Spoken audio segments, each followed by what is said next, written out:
Tonight, we have Anjii Bryers of Anjii Bryers Biofield Therapy, who, of course, she is a clinical hypnotherapist, a biofield therapist, a Reiki Sage Master, a health and death doula. And tonight, we're going to focus on some of her work that's very key, very, very interesting as an animal communicator.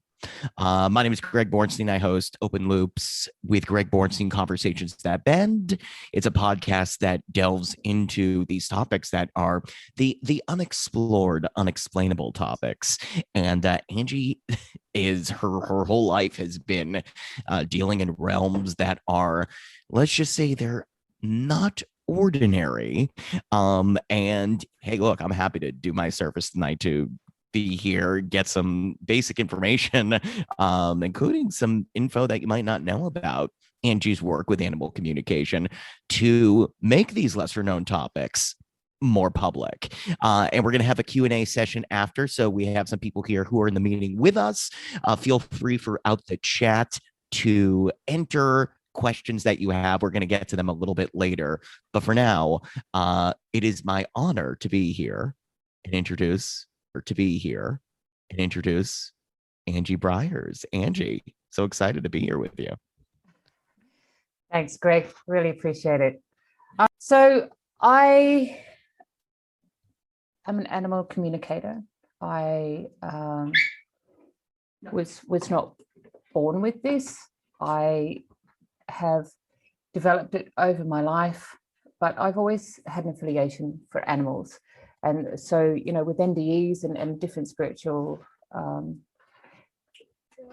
incidents through my life, I have further developed. And it really wasn't until about 6 or 7 years ago, and I had a dream, and I woke up and I rang my son, who also does a lot of dream work in his life. And I said to him, I had a dream last night. And he goes, yep. And I went, okay, so apparently I'm leaving emergency services. And he went, great. And I'm like, okay. And he said, what are you going to do? And I said, well, apparently I'm going to work with horses. And he said, okay, what sort of horse? And I said, well, like, they showed me this like crazy racehorse thing, like crazy going to kill me. And he's like, yeah, okay, what are you going to do? And I said, well, apparently I'm going to be healing them properly, and not doing it as, you know, part of what I do, but doing it actually as a job. And he said, great. And I said, no, they could kill me. And he said, well, Mum, what a great way to go. And so that's when I actually stepped into it full time. And it's just developed from there. From my NDE in 95, I was told what I'm going to be doing, but it took another, you know, probably 15 years to get my head around it and actually get to the point where they just said, right, it starts now. No matter how much you want to stay in corporate, that's got to go, and you've got to go and do what you've got to do. Yeah, it's very fascinating stuff. I always wonder, because the work you've done, I mean, you've spoken to me previously about connecting telepathically with horses. And then there's this American Dr. Doolittle idea of, you know, being able to just be, or Cesar Millan, just talking to dogs, the dog whisperer, and being able to train them in a much more conscious waking reality state. I mean, do you do any of that too? How do you define your specific brand of animal communication? Well, it's not really a brand. It's really just doing. I know I'm putting capitalism terms on that. No, I mean, like, yeah. What is your type? What is your type of? How do you do it? What would you say if someone were to say, what do you mean communicating? Are you speaking words? Are you connecting telepathically? What would you? And it could be both. I'm curious how you would pitch it. Look, I really just stand there and empty out myself and begin to hear. So it's like, for example, so it's, you know, people ask, are you a psychic? Are you a medium? It's like, no, I'm not. but I do get messages. So when I'm, for example, working with a dog, I'll just sort of empty out myself and just be in that space, and then things will come. So if you imagine now that, for example, I want you all to just sort of sit there for a moment and just clear your mind. And as you clear your mind, I want you to think of a piping hot meat pie. So you can see that in your mind, right? You can almost taste it. So that's how this works.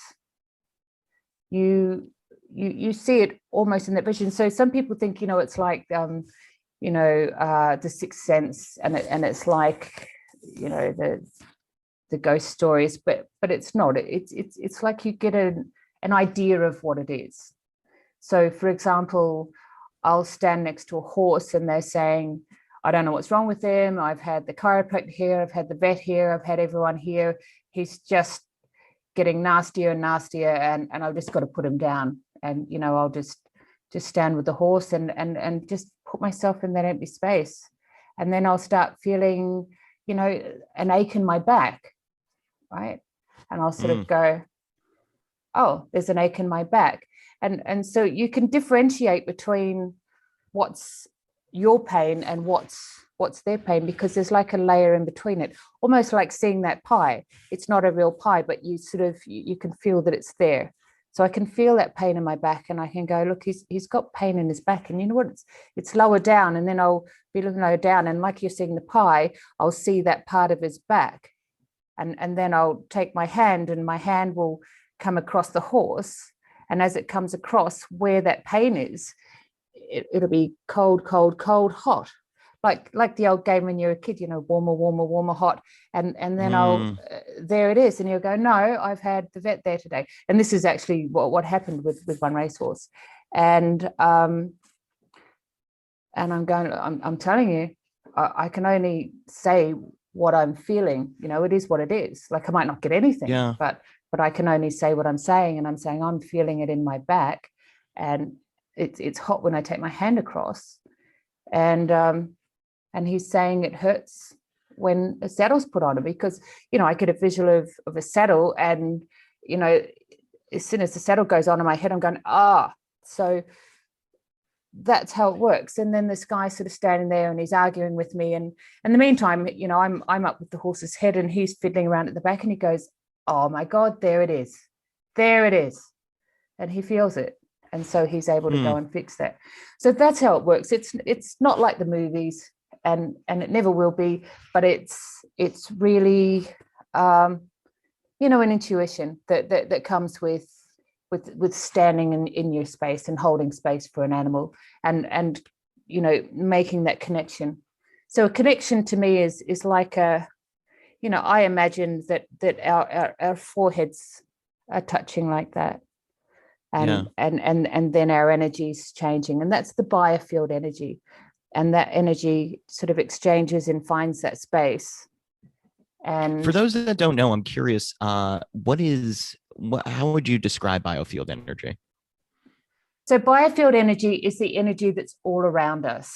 It's the energy that the Catholics call the spirit energy. It's the energy that the Buddhists call pranic energy. It's the energy that Reiki practitioners call Reiki energy. It's just the energy that's around us, and we all have it.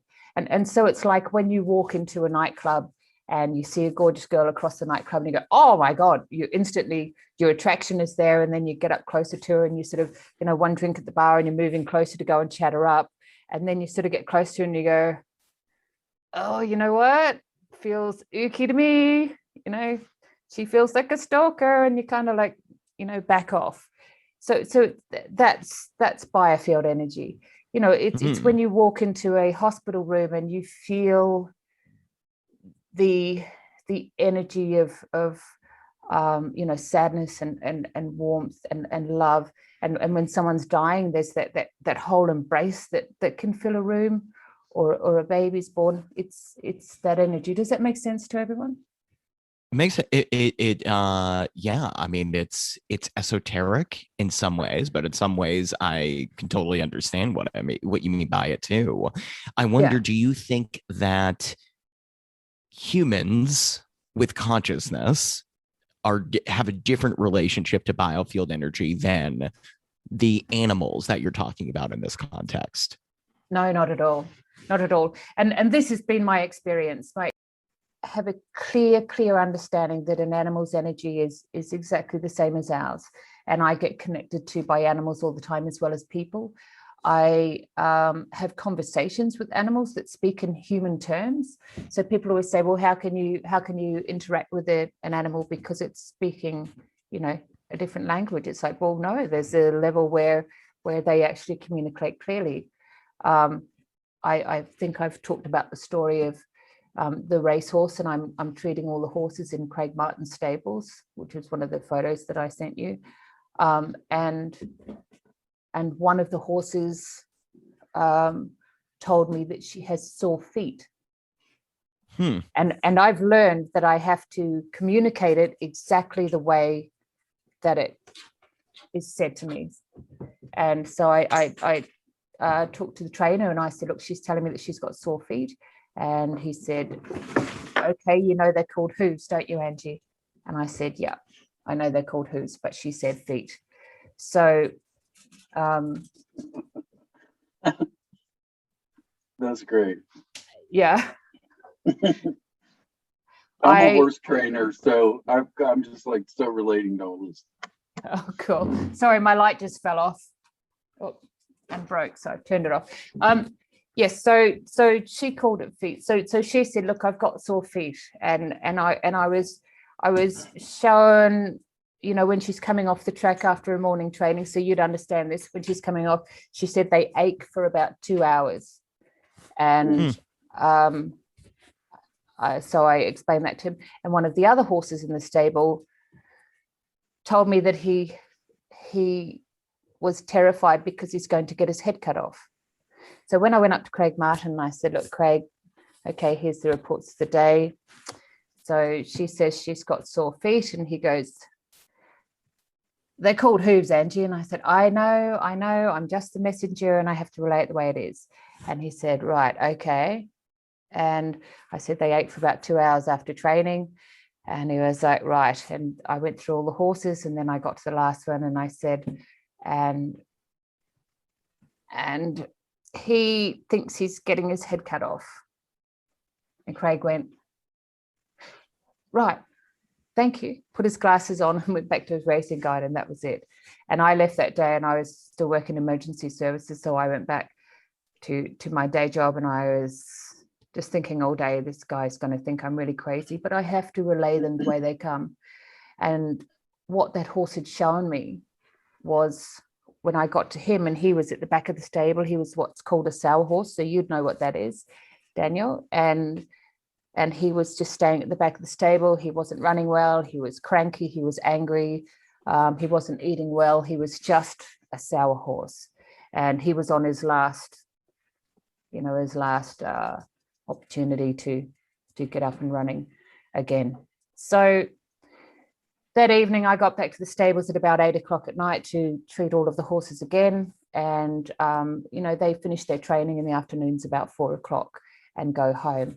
But when I got there, the race course was all dark and no lights on except for the lights in front of the stables. And there was the trainer's car there. And I drove in and I went, oh my God, he's going to take the race course keys off me and he's going to tell me to, get lost. Like, fair call, because I can only do what I've got to do.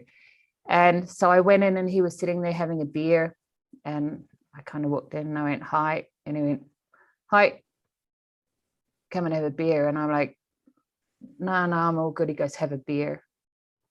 So I had a beer with him, and he sat there and he told me afterwards that he'd sort of strung it out because he could see how I was when I came in, and he thought, oh, I'm going to stir her up a bit. So he told me, he said, come here, have a look. And we looked over her stable door, and he said, so when you told me that this morning, he said, I was like, and he said, but when she came off the race course, when she came off the track and she came in. He said, the problem I have with her is that she's been pooing in her steel water bowl. And he said, horses don't do that.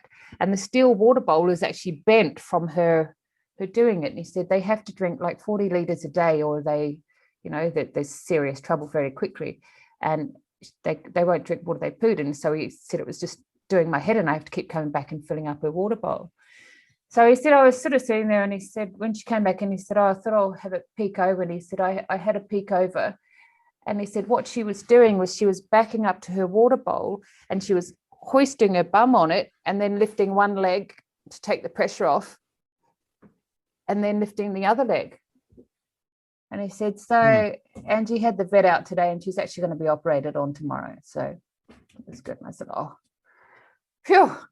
And and he said, and as for Sourpuss over there, he said, when I was walking out, I talked to all my horses, and he said, I walked past him, and I'm saying to them, yeah, you're a good boy, you're doing well. And he said, I got to him, and he said, I walked past, and I went, and if you don't pick up your game, you're gonna be taking a little trip to Cairns, which is dog Cairns.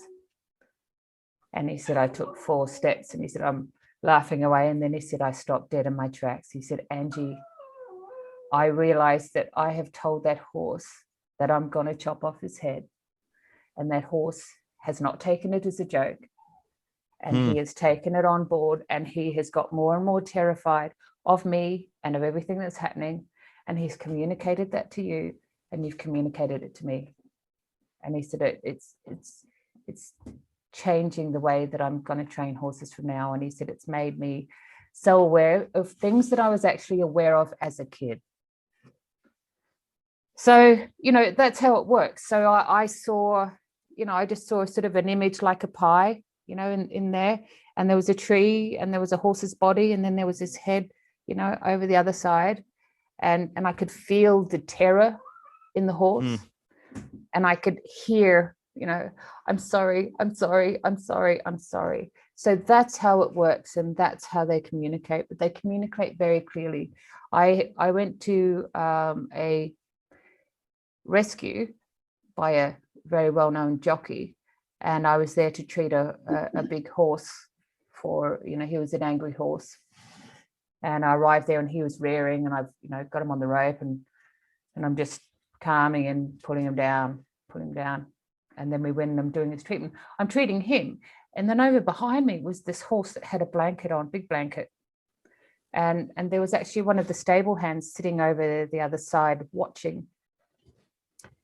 And I'm treating this horse, and this horse was asking me if I could tell her that she's the only person in his life that has ever shown him love. And I'm concentrating, like, oh, yeah. And then I just had to say, I had to say, do you work with this horse here? And she goes, yeah.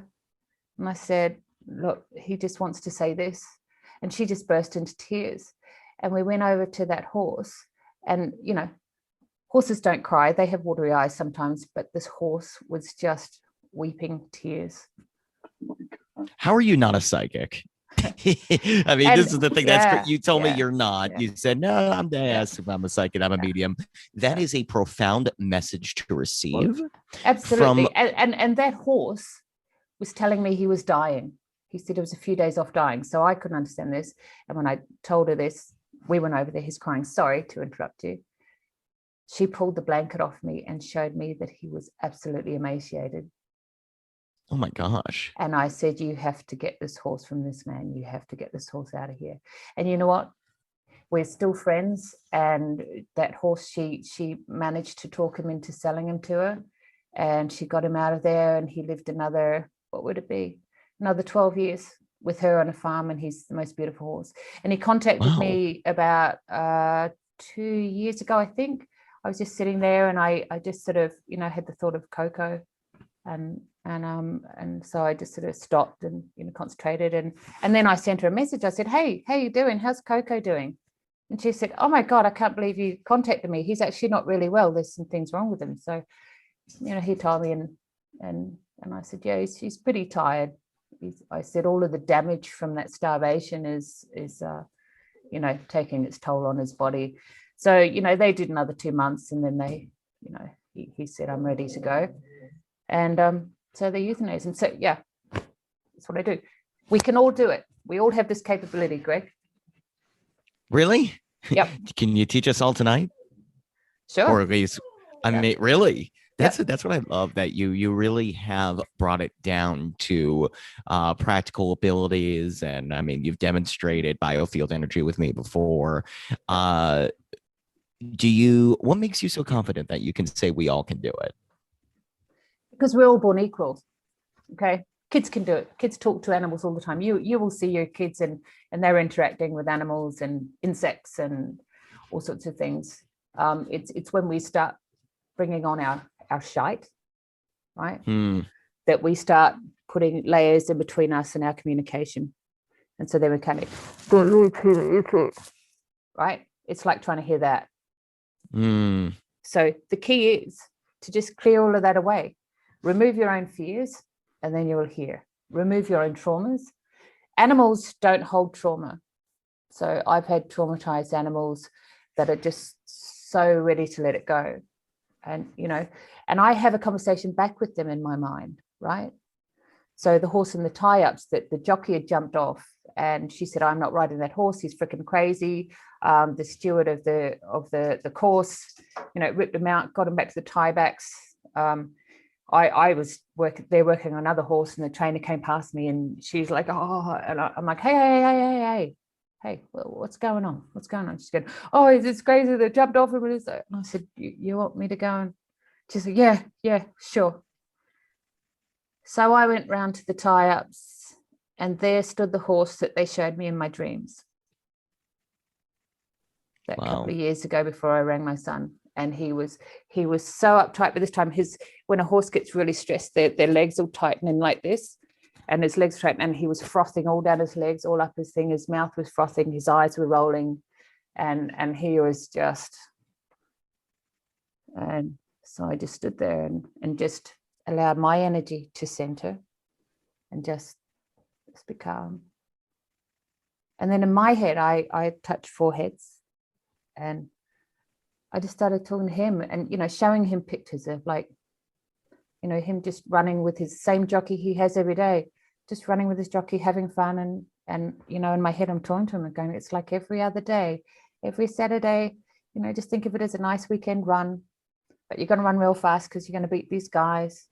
And then I heard this horse saying to me, why I, like, she's always stressed, and it freaks me out, and every morning, and then this morning was even worse, and then by the time we got here I didn't know what was wrong, and they take me out on the course and she's freaking out, and it was like, what if she's scared? I've got to be scared. What am I scared of? And he said, I was just out there doing this, right? And I just had to explain to him that, you know, humans are stupid, humans do that, so no longer take your stress from a human, right? Trust your own instincts, and you know, that's what we do. And I'm here, and I'll calm you, and I'll be with you when you run, you know. And he calmed down, and it's just like 5 minutes.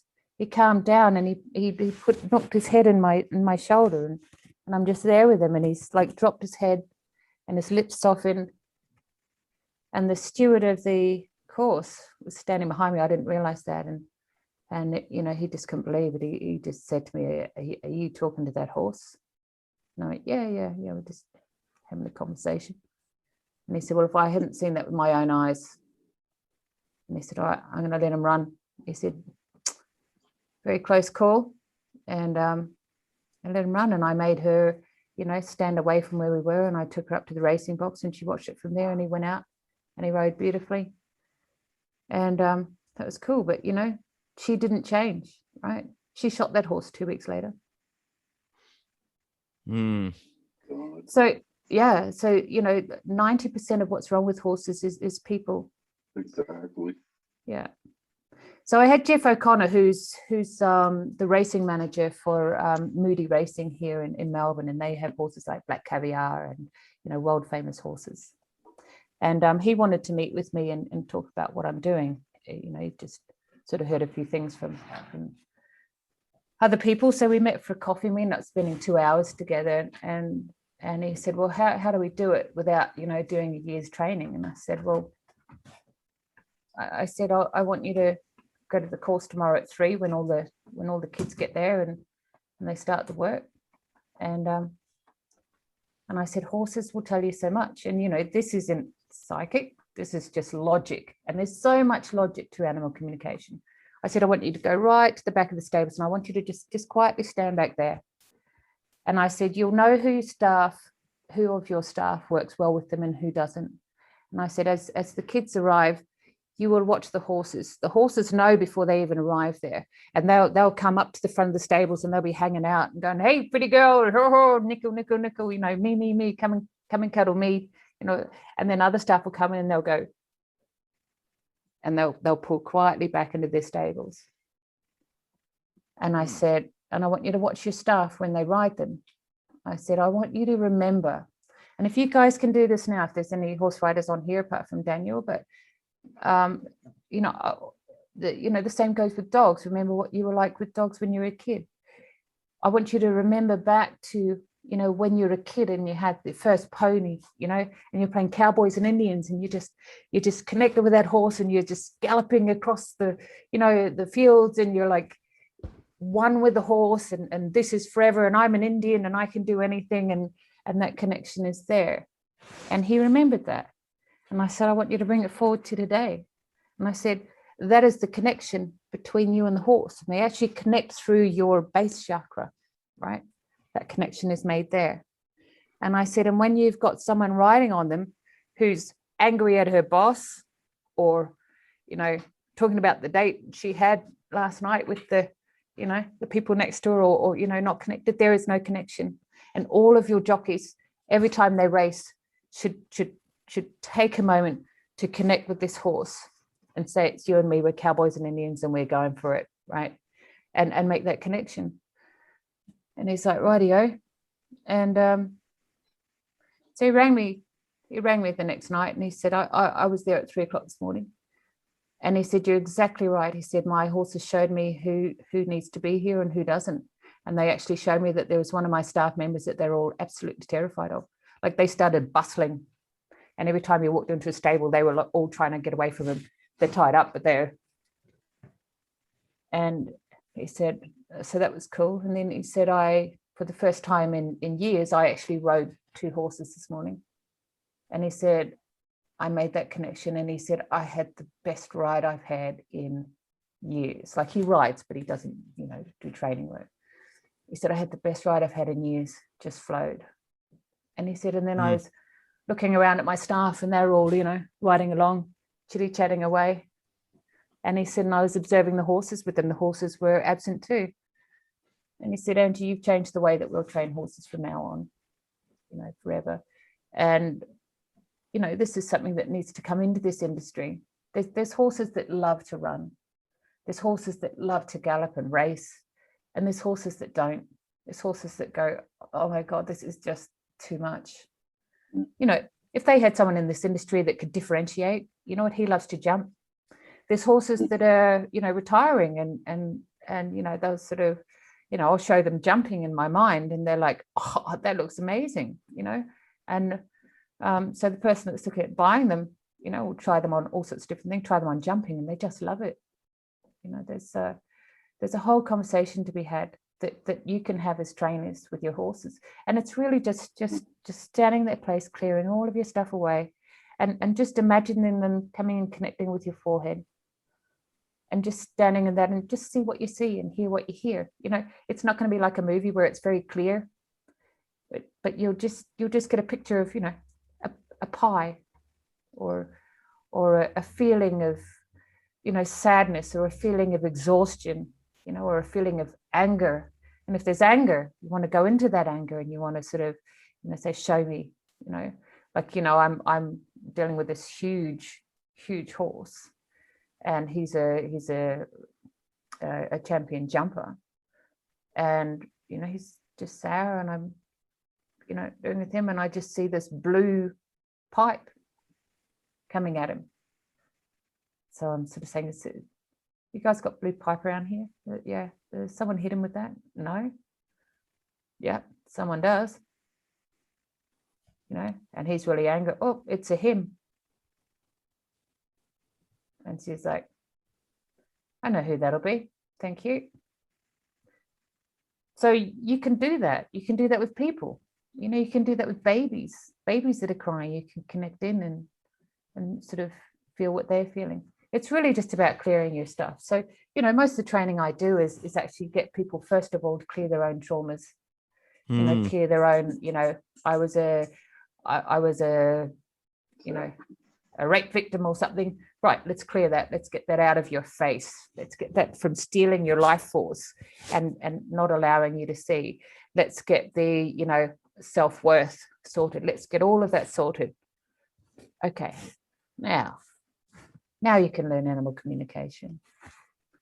And you've really evolved this to the point where in yourself at the very, I don't know if you evolved it or it just evolved, you were more tuned into the biofield energy, but you've communicated with animals all over the globe. Can you talk a little bit about that? Yeah, sure. Look, you know, it's the same thing as Coco popping in. You know, one of the greatest horses that I've worked with is this, it's a Welsh cob, and her name is Tessa, and she's her owners are actually running the chat tonight, and she has been particularly strong. She still works with me now. She actually, you know, pops into things. I had a client that was doing hypno, and he said that he had this horse staring at him, this black horse with its eyes staring at him, glaring at him the whole thing, which was appropriate for what we were doing there.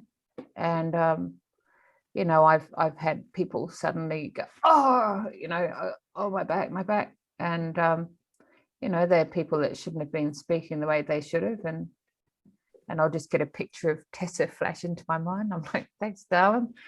So, but she, you know, she connected to me one morning. I was here with a couple of girls from the embassy, and you know, I'm walking through, and suddenly I just got this enormous pain in my left eye, like it was just searing, and I'm like, oh, like it stopped me in my tracks, and then I had to go, God, what is that? And it felt like a blood clot or something behind the eye, and then I'm like, oh, is that mine? Like, am I having a brain hemorrhage? And then I could feel that layer.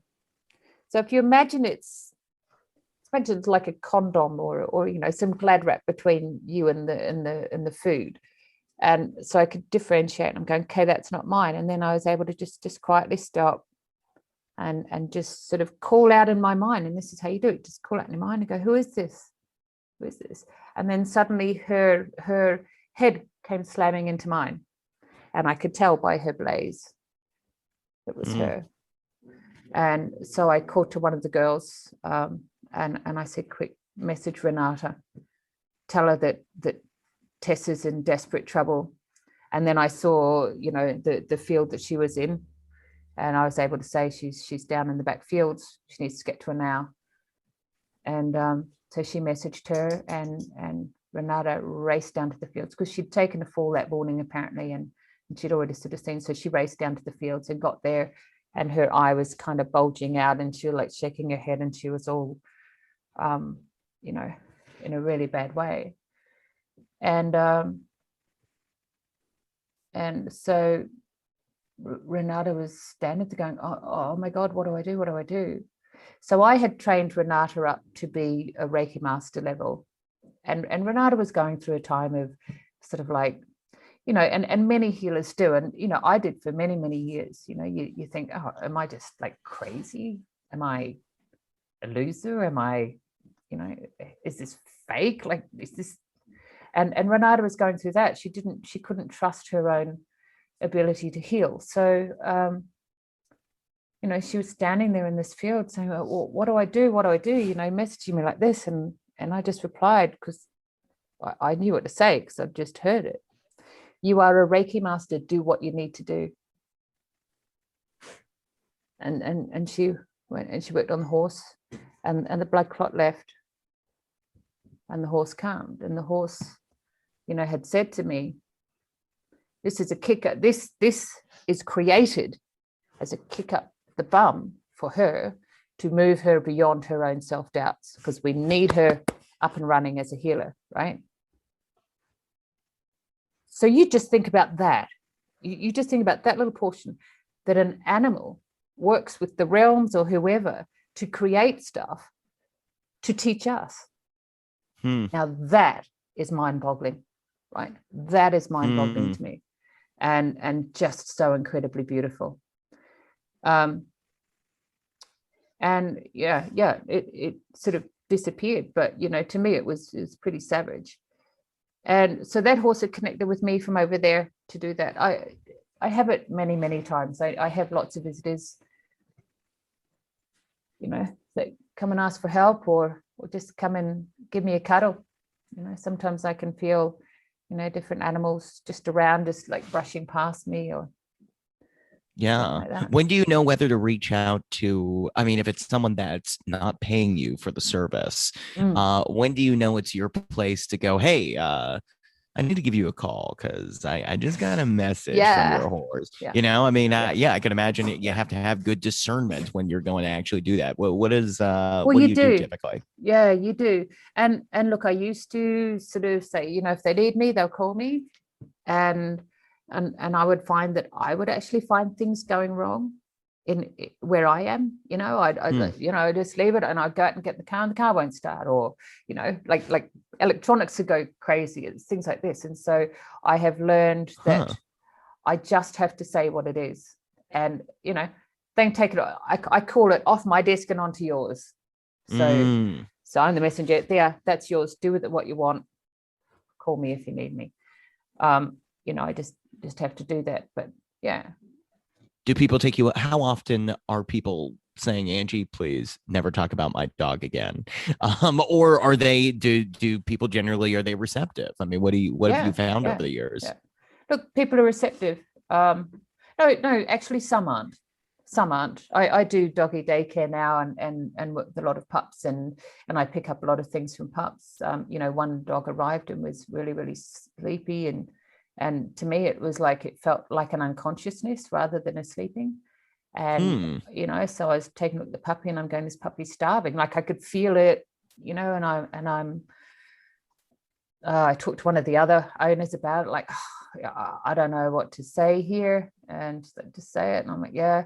And I said it, and, the people were pretty unhappy, or, we feed her properly. And I said, well, I'm just letting you know that, she slept most of the day, and she's like, what her head felt like to me is she's walking around going, oh Lord, like not even sort of with it. And she came a couple of times, and then I got a message from them. They didn't bring her back again. They suddenly stopped bringing her, and I got a message from them. They'd taken her to the vet, and apparently there was a food problem that she'd doubled in size, and they were still feeding her what they were feeding her when she was a hand size, right? Right. And she was literally starving. So, some of those people take offense. Vets are always right. And having worked with vets, vets don't like other vets, and vets think other vets are lazy, and vet thinks other vets are, selling product. And so you get to learn that there's great empathetic veterinary care, and, money-making machines, or just laziness. Yeah. I was going to ask about, well, absolutely. I could see that it would affect these creatures, and I wonder that these animals, and I wonder for you, you're a hypnotherapist. You've done Reiki with working with a lot of people. To be a naturally empathetic person to humans and animals. I know for myself as an empath, I sometimes get weighed down by feeling the unresolved trauma inside of a person when I meet them for the first time. How do you take care of yourself? Yeah, sure, I'd love to be able to communicate with animals and learn all these skills like you, but I'd almost would fear it in a way, given that I'm already bogged down by the weights of other people in the world. Yeah. What do you do for yourself? How do you manage that? look, you learn to just disconnect. You go to your job as a tiler every day, and at the end of the day, you click off and you go home and you have dinner and a barbecue with the kids. I had to learn to do that. When I first started out, my son would have been 7 way back then. And, my son said to me once, he said, look, Mum, I know that, financial issues are part of, trauma in people. But can you do me a favor? And the next time you give someone their treatment for free, can you remember that it's food off my table? And wow, that woke me up. Right. And my I had gosh, to your realize son said that. Yeah, wow. 7 years. Yeah. It was a bit of a kick up the bum. And, I've had to realize that, yes, I am like the Tyler, service is free, but my time's of value. And, all of the trauma and lessons that I had to learn and the training that I had to do to get to here is actually of value, So, learning clinical hypnotherapy, psychotherapy, all of these things had to be paid for by me so they can go out and do it themselves, right? But they don't. They want to come and get me to wash their car instead of washing their own car. So, yeah, you can pay me for it. Yeah. But I want to talk about... Look, I do. No. Sorry. I do. Finish it. No, yeah, I want to hear.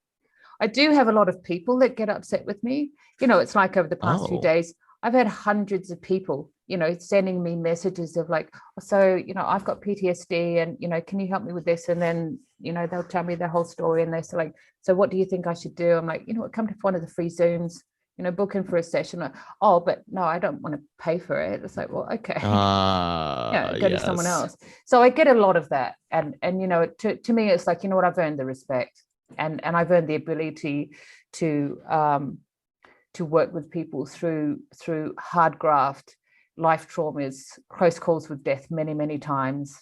And, I've earned my place in this world. And, I would much rather be a Kardashian, a supermodel getting facelifts and things and walking around, Acapulco.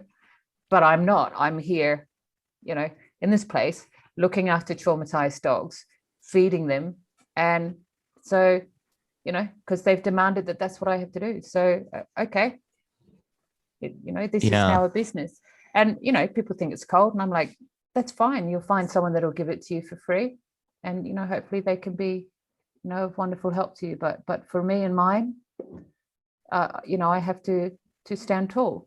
And it's a universal law. There has to be an exchange of energy. There has to be an exchange of energy, or it creates an energetic vortex.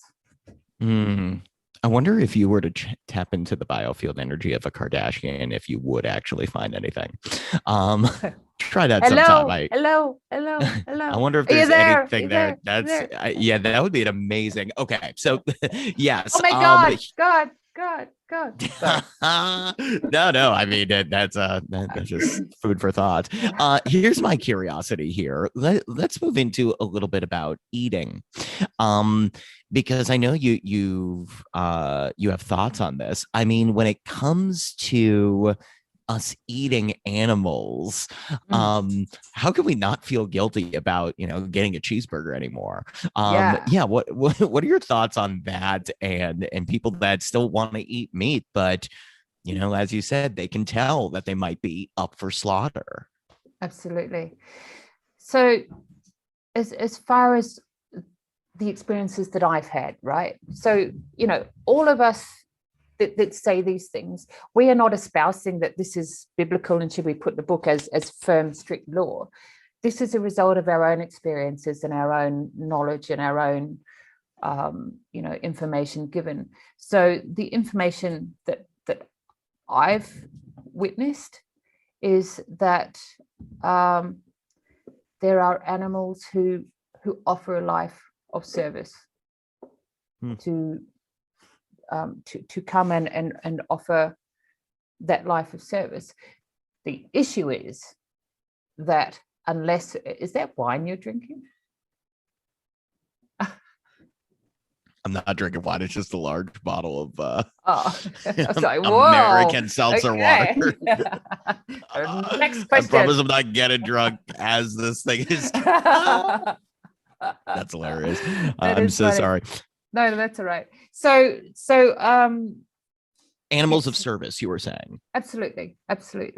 So they offer life of service. The problem is the way that we treat them. So for them, it's a fair exchange if we are being kind to them and giving them a beautiful life while they're here, and showing gratitude, and they bring me back to the ancient Indians and all of the ancient cultures who are offer a prayer of gratitude to the animal before they take its life to feed the tribe, and they only take enough to feed the tribe. I've never thought about this way before. This is pretty mind-blowing we fish stuff. for sport, right? We fish for sport. And the great thing now is that sing and release. It's like wonderful. Imagine if you were just walking down the street in New York and there's something and you get a hole ripped in the side of your mouth, and you're sort of pulled out into the realms, and then they throw you back in, and you just walk on going, oh my God, the pain, and then suddenly the other side, and with 6 hooks walking out your mouth. And imagine if New York was like that. That's what we do. And we call that being kind to the fish, because we're only doing catch and release. With animals, when we are putting pigs in holes where they cannot move, and we fatten them up with all sorts of drugs and things so that we get more fat on the meat, or it's ready for market. We put all of these horrible things on them. They they suffer, and this is the cruelty. So as far as animals concerned, as far as the realm is concerned, in my interaction, is that it's all things in moderation. And look, I've literally been shown, this is going to be controversial, but I've literally been shown people that have said, I want to do what they called a fast track life, and I'll come down as a dog to learn unconditional love and stuff like that. It's probably a story for another day, but that's changed my view on things as well. So all things in moderation. You should hear the sound of a lettuce as you chop off its head.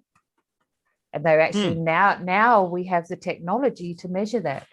And there's a Professor Schultz who's been studying this for 40 years, and he has finally now got the machinery that can measure, if you're picking leaves off the plant, it's emitting a high pitched thing that we can't hear, right? Plants sense from other plants when there's animals walking over them, so they'll send out a smell to sort of don't eat me, I stink. It's really really quite incredible how plants and animals are all part of the same thing. Plants offer their life to give animals sustenance. Animals offer their life to give us sustenance. And we just take and take and take. We get a double-sized burger when really, a piece of meat to give us some iron and stuff, once a month or something is all we need. The rest is a choice. So that's my take on that. Is there any questions on that one? Yeah, I'm very curious. I mean, look, we're about to hit the top of the first hour here, and so I am sort of curious, and there are definitely more lines of questioning I have. There are questions from participants in advance that I want to hit you with as well, Anjii. But why don't we open it up a little bit? Does anybody here, and feel free to type in the chat if you want to come on screen or whatnot, have any specific questions about all the breadth of topic that Anjii has talked about so far? Is that Daniel? Did you have something you wanted to say? Oh gosh. I know you probably have a lot. I won't shut up if I start talking. I mean, one thing that always kind of impresses me is that mediums and people like Anjii and you say, and I get that you have to be somewhat empathic.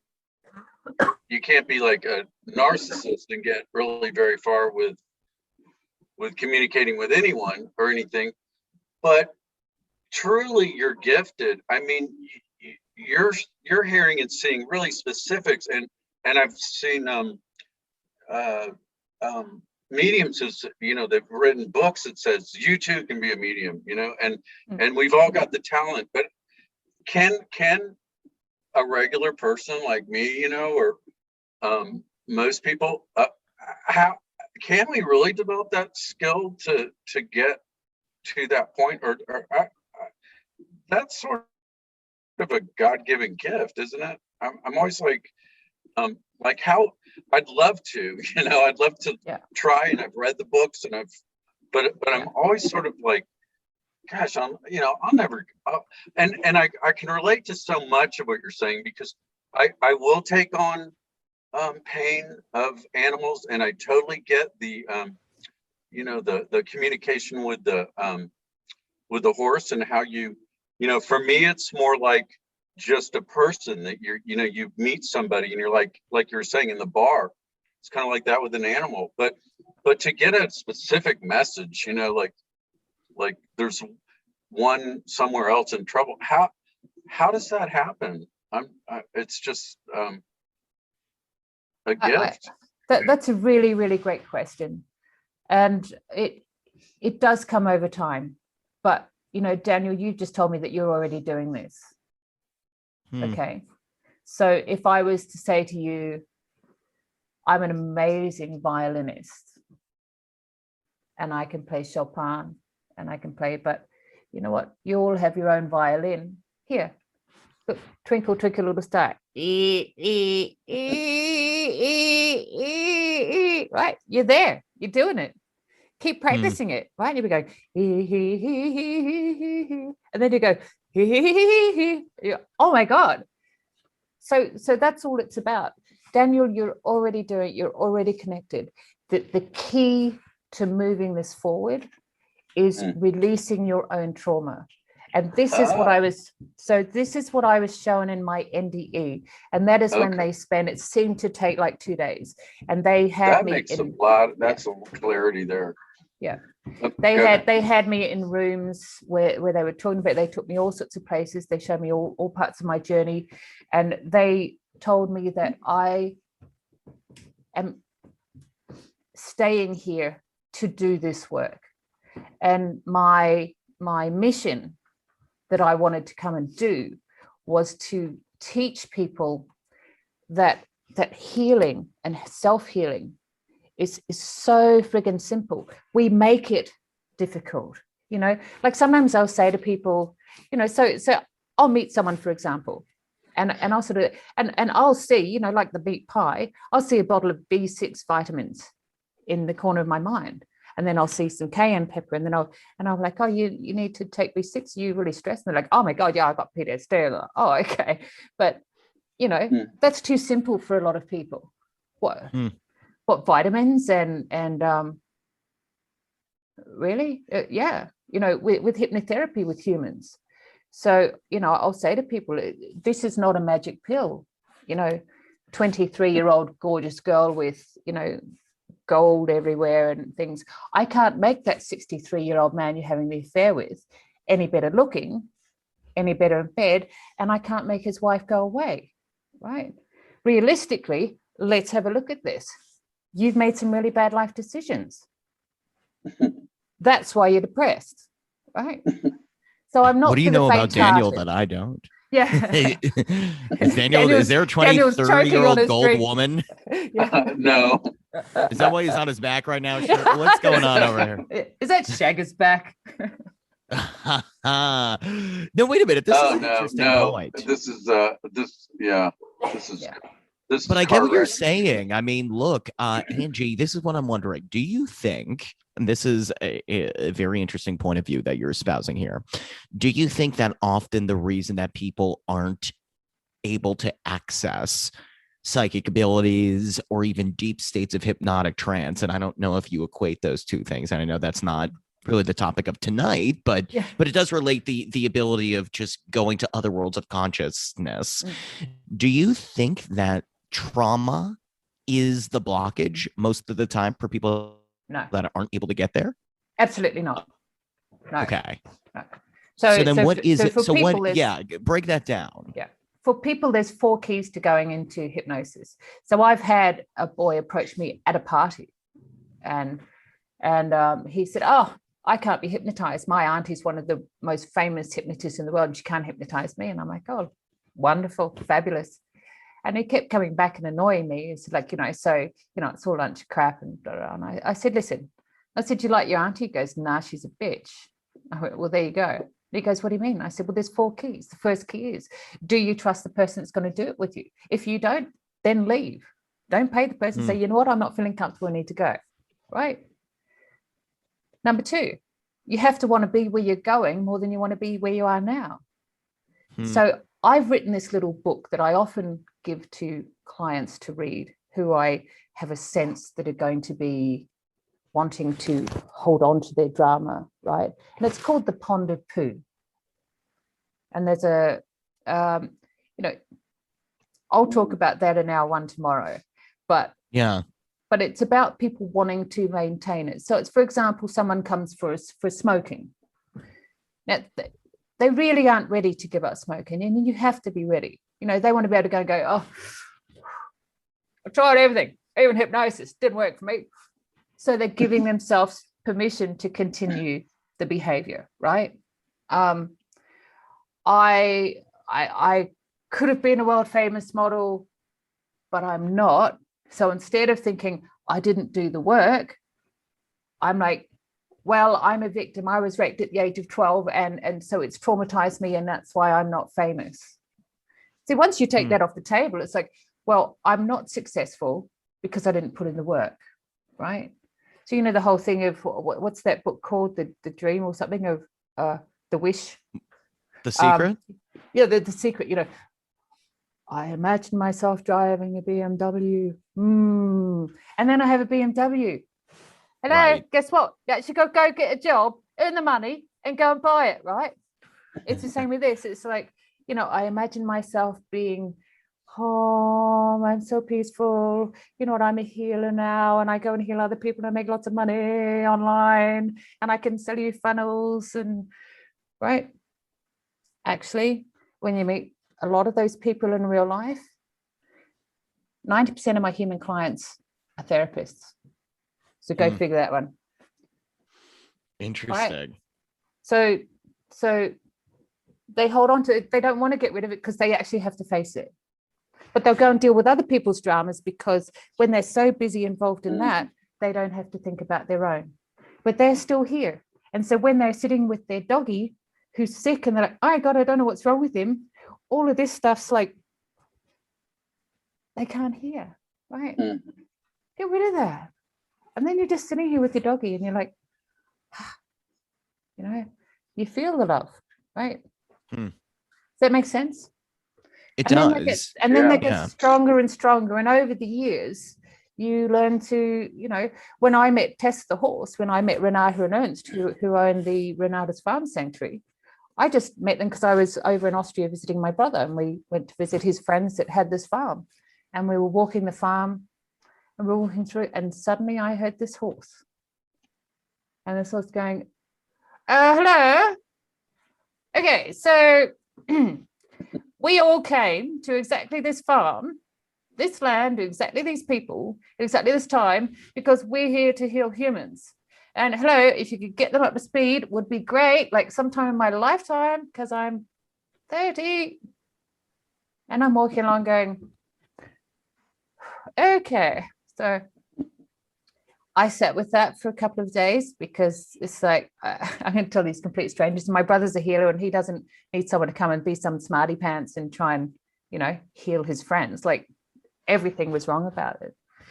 But I got invited back to the farm and I was there and I was sitting there and I know that I have to pass messages on, right? Because otherwise bad things happen to me. And the week had been going a bit difficult. And so I just sort of said, look, you explained it. And here we are 2.5 years later, right? That's how it works. It gets stronger and stronger the clearer and clearer you get. I've still got lots to clear. I have lots of work to do, but I no longer hold on to drama or trauma. I get stressed every now and then. Like I was stressed this morning, one computer wouldn't work. The other one was freezing. It was just going round and round. And then by the time we got to you guys, it's like, oh my God, the last little bits. Right. But I don't hang on to that. I'm not going to kick the dogs for the rest of the day. I'll just kick them at the time. Right. Sorry. Can I ask one more? Yeah, sure. Yeah, go ahead, Daniel. Was there a point in your life or an event or something that allowed you to just release the drama, like to clear and be able to get real specifics and get much deeper than the average, than just a feeling of animals or people? Yeah. Look, that's a really good question. That's a really good question. My near-death experience in 1995, it was like 95 or 96. I can't remember. I sort of, I was a bit sick at the time. I had PTSD from someone trying to kill me and stuff. But that had a profound effect. And a lot of my anger was held at my trauma in my childhood. I had Interpol interviewed me for 2 years, 2 hours about my childhood. So I was pretty angry about it. And in my NDE, they actually showed me everything that happened there. And they showed me that I'd requested all of that because I needed to experience that to overcome it and learn the tools that I needed to be doing the work that I need now, right? So I didn't need, 2 years of psychology every week where I'm bleeding on the table and reliving the trauma and then going out and reliving it after 2 years. Didn't work for me. And then they showed me how instantly. And I'm like, oh my God. And they went, that's what you're going to be doing. That's the tool you wanted to learn. You actually asked for this. So thank them for what they taught you. And now let them go. Stop it stealing your life force. You're an idiot. So that was a huge one. So from there, I was able to change my view on everything. And then from there, it's just been a consistent, peeling away, looking at things and going, why is this still a problem? Because one of the great things they taught me was that when there's something you wanted to learn, we have to keep giving it to you until you learn it, because it's what you wanted to do. So if you don't learn it, you wanted to learn this when you're young. Well, God, you're 50 now. Hello, it's time. And so I learned that, like, when something comes, look at it and go, what's it teaching me? Because I don't want this again. And so you change your view on things, and this is now what I teach. And that's apparently what I'm here to do for the little time that I'm left. And it's time for me now to share this out with people like yourselves and get it out there so that you can pass it on, because I'm not here forever. And no one owns healing, no one owns spirituality, but the clear understanding that it's so simple. However you go and clear your stuff is up to you. Hypnosis is an incredible way to do that, because you can do what I did. You can just go down to that place that I was at. You can go down to the place where psychics and mediums go, and we go down to that place and you ask it, you ask it out across the thing of, like, why have I always wanted to date 23-year-old girls? And it comes back and goes, Daniel, you've got a problem, man. Daniel, you, these 23-year-old no girls. I'm 58 and married, so. She is picking up on this 23-year-old.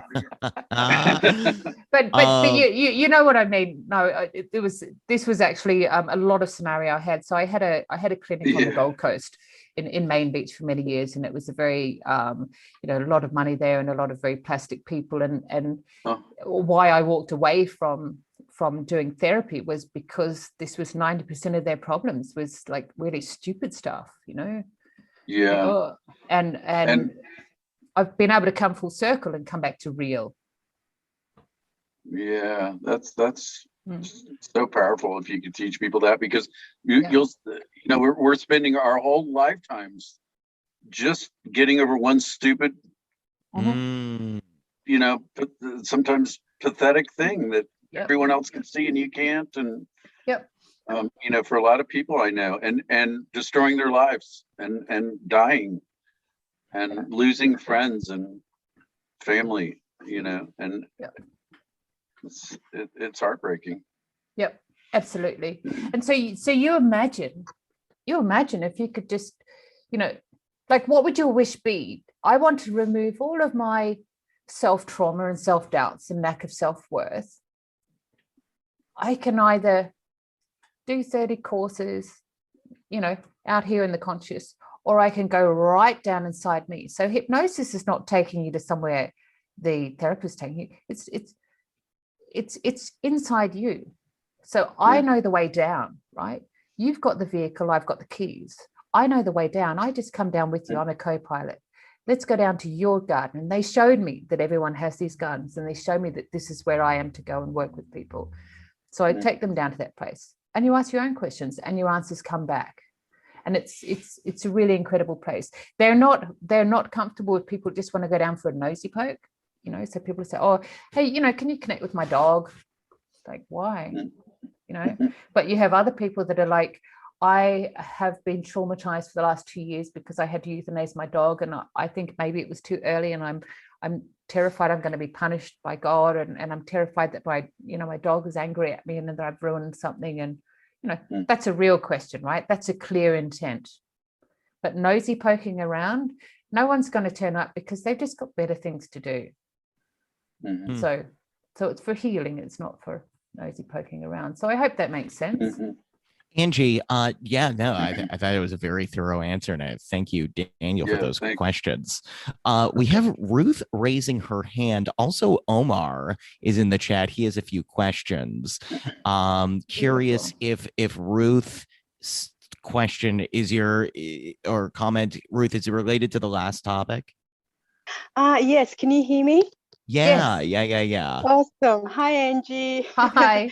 So basically I just wanted to mention something about the talking to animals and stuff.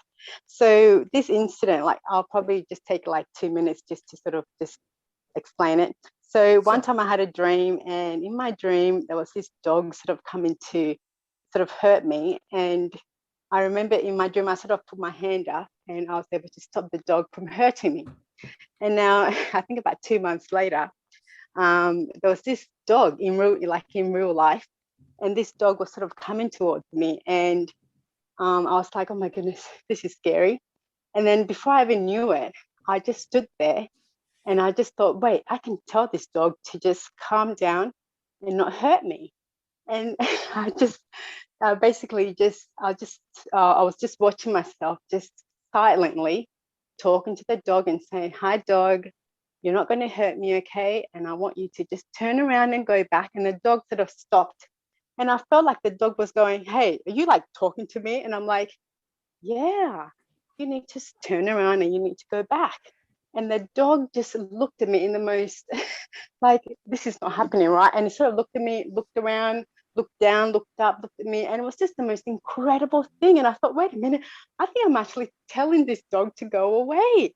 And after a few minutes, the dog just sort of looked at me and then just quietly walked away. And I thought, oh my goodness, did that just happen? And I was telling my husband about it, and it was just like, wow. So when I heard about you, I think Jeff Mara interviewed you, I think it was Jeff, and I was just like, wow, this really did happen. So anyway, so just love hearing all the stories that you've been telling, and your lovely gift and stuff. So I just thought I'd just share that.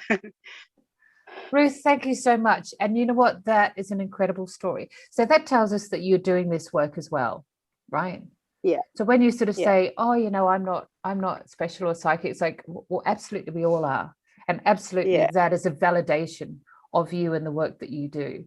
And it's a validation of your, lots of spiritual things. So what will we see in that? We would see, what is it when you see the future? What's it called? I mean, so many things. Yeah. Precognition. Precognition, yeah. Precognition. And is it your higher self telling you that this is going to happen and you have the courage to do this? Is this part of your journey to come here to sort of say, Ruth, you have courage, and we're going to show you, because this is one of your key points we show you. And this is what they do, is that they'll say to you, that one of the greatest things they want us to learn is that we are courageous beyond. We are knowledgeable beyond the 9% of our brain we use. We are skilled beyond that, and all of this works to that. And so I hope you took that from it. And look, it happens. You have the courage to do that. I had something similar. I had to go to a bikie's house, And I knocked on his door and he came to the door and he could not believe I was standing there with his Rottweiler.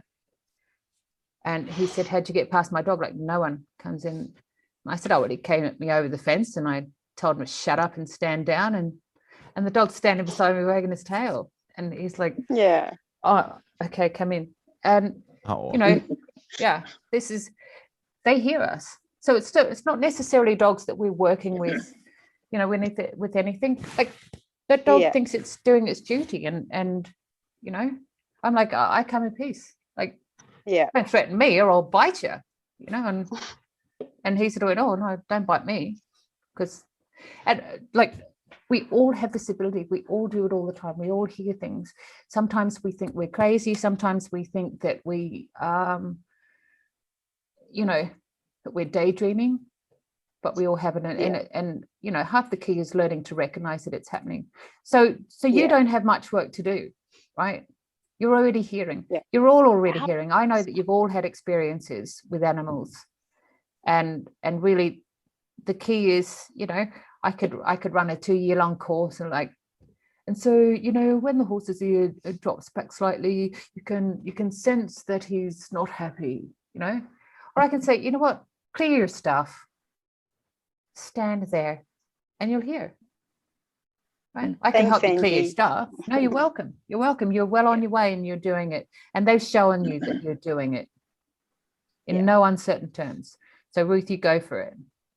Very cool. Thank you, Ruth, for sharing with us. I want to get to Omar Fazy in the chat room. He has 2 questions for you. One is a little bit more about practical stuff. How do you begin to communicate with animals? So I know we're going to get to that. And but let's start here. He was asking about the timeline of events, and this is something that I wanted to get a little clarity on too. Did the animal communication ability that you have come directly as a result of the near-death experience? And if it did, what was your experience with animals in communication like before that point? Look, that's a really good question. I've recently got back in contact with my sisters in New Zealand, and we were actually having conversation. We're having a glass of wine together via Zoom, and you know, they were laughing about when I was a kid, how I was just always connected to animals. Animals were attracted to me. You know, broken animals were attracted to me. You know, my sister was laughing about how she used to think I was crazy because I'd go down to the race course and I'd like just jump in the paddocks, and I had this little dandy brush. You know, it was the closest I got to getting my own horse was a dandy brush and a stirrup, but I was going to get there. I was going to save up and I was going to get there. And I used to go down and just start brushing these racehorses in the paddocks, and you know, I got in trouble because the racing staff came running out and, get away from those things, they're crazy, get out of there. And, you know, there's this little, you know, 7-year-old in there brushing these crazy horses in between the legs, and so I always had an affiliation. I never had a fear of animals. I had a cat when I was very little. Was my first cat was a broken cat, and you know, my grandmother had called it, when I first started school, it would run 2 blocks to the corner and it would wait there at 2:45 every day for me to come home. It would wake me up after everyone had gone to sleep, and I'd open the window and let it into my room. I always had this, and I was always, you know, able to work with sort of sick animals, and, you know, they seem to just love my company. So, you know, developing that into realizing exactly what it is. And so it's like you guys, it's like, oh, it's, you know, something broadly happened, like, oh my God, I had this precognition that a dog was going to come at me, and I was able to, you know, stand down, you're okay. And the dog did it. So oh, that's broad. And then it was just, you know, bringing it in. So the NDE was where I got the very clear guidance on this is the way to communicate with people. This is how you're going to be doing it. You're going to be working with animals later on, but working with people for now, simplifying it and bringing it into the norm, because we have to stop people chasing rainbows that aren't there, you know, things that aren't real. So that was when that became clear. But look, the actual definitive career work with animals didn't happen until I had that dream. So I do a lot of dream work, and I always have, even as a child. So, in the dream work where they said to me, look, we need to leave your job. You can do corporate now. Fabulous. So it's time to get on with what you're here to do. And it's going to happen. So you can fight us, but we'll just make it worse until you do leave, because this is what you're going to do.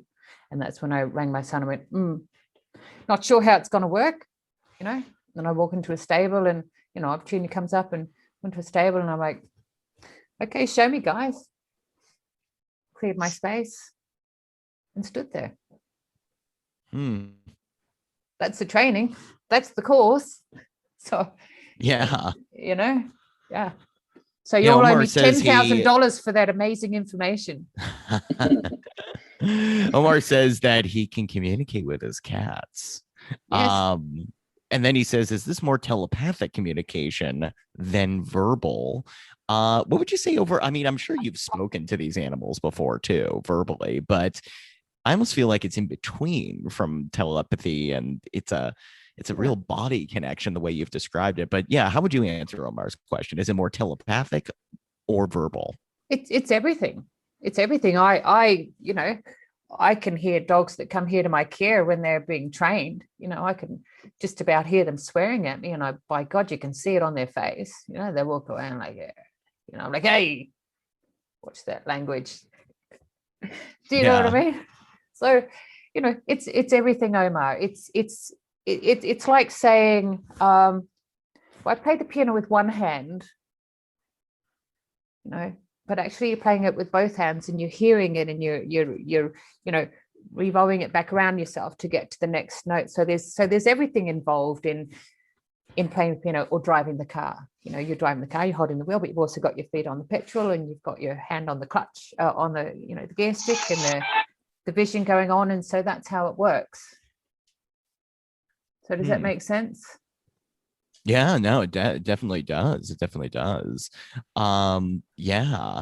And I wonder, this is something I was thinking about too. Omar asked another question that something that I was going to ask you earlier, because you've talked a lot about horses. We've spoken about dogs.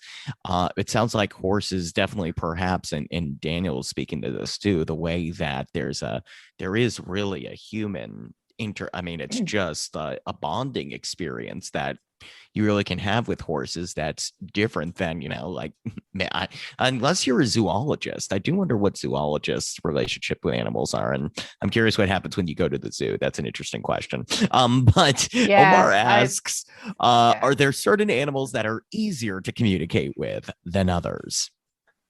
No, not really. Not really. I was going through chemo, and I went and sat down on the beach just on dusk. And I was just sitting there, and about 200 yards out, I could see this like splashing.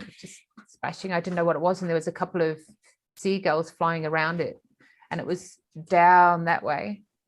And these seagulls were like guiding this splashing. Anyway, it ended up being a seagull that they swam all the way from down there and right up and came out at my feet. And this bird had a wing hanging on by a tendon. So I gathered it up. I took it home. I removed the tendon, wrapped it up. I thought, well, you're going to, at least spend your last few hours in safety. And, gave it a healing. And within a couple of hours, it was eating. And, I've got a little video there of it. All the wildlife rescue got right up me, and they were like, you cannot have that thing where you're sending someone around there. You have to leave it where it is. And so the foxes can get it. And I was just the worst person. They could actually take federal charges out on me, and I could be jailed and whatever. I said, come round. But, if you're going to kill it, you're going to kill it here in front of everyone on Facebook. So bring it on. Right.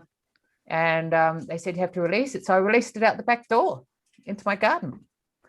And it lived with me for I've got little videos of it.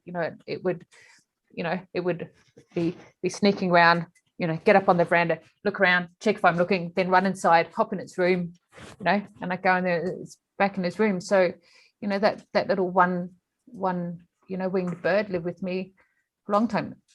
I knew exactly what it needed. When it was about 20 yards out, I'm sort of like, I'm hearing these birds guiding it in. This person's going to help you, right? and bring it to exactly my feet from down the way. Yeah, pretty much any animal, any plant can contact you. It's Omar's asking about insects now, if you're able to speak with insects. I don't have a lot of conversations with them. I have had conversations with them though. Yeah. And it's really, look, I have had a mouse, right, come in under the sink, and I wasn't living here, I was living in another place, and I had some flatmates at that time, and one of the guys said, right, I'll bring a mouse trap home tonight. And this mouse appeared, and I went and, sat in front of that cupboard and talked to my mind to that mouse, and I said, dude, you've got 8 hours. Go find somewhere else. I know it's cold out there, but go find somewhere else, because it's your last 8 hours, And you know what? Never came back. Wow. So whether that's just or it's for real, no. But insects, I'll sort of say to ants, you need to move away from here, because I'm going to spray here, because this is on our chairs and things. Go out there and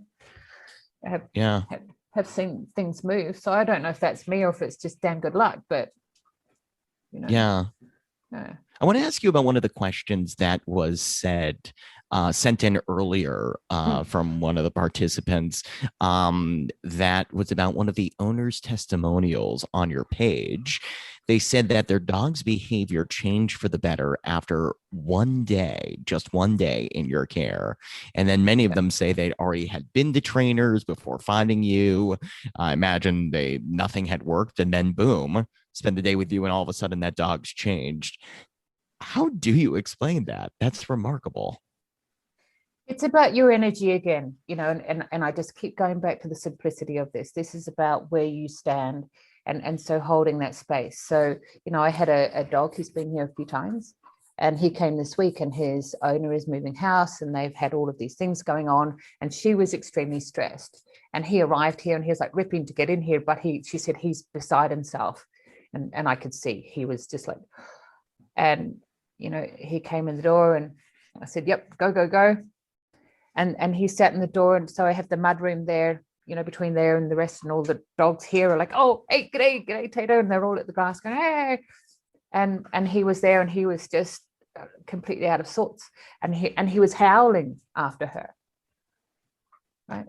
And so I just brought my energy in, and I just knelt down beside him, and I just brought my energy down, and then I howled.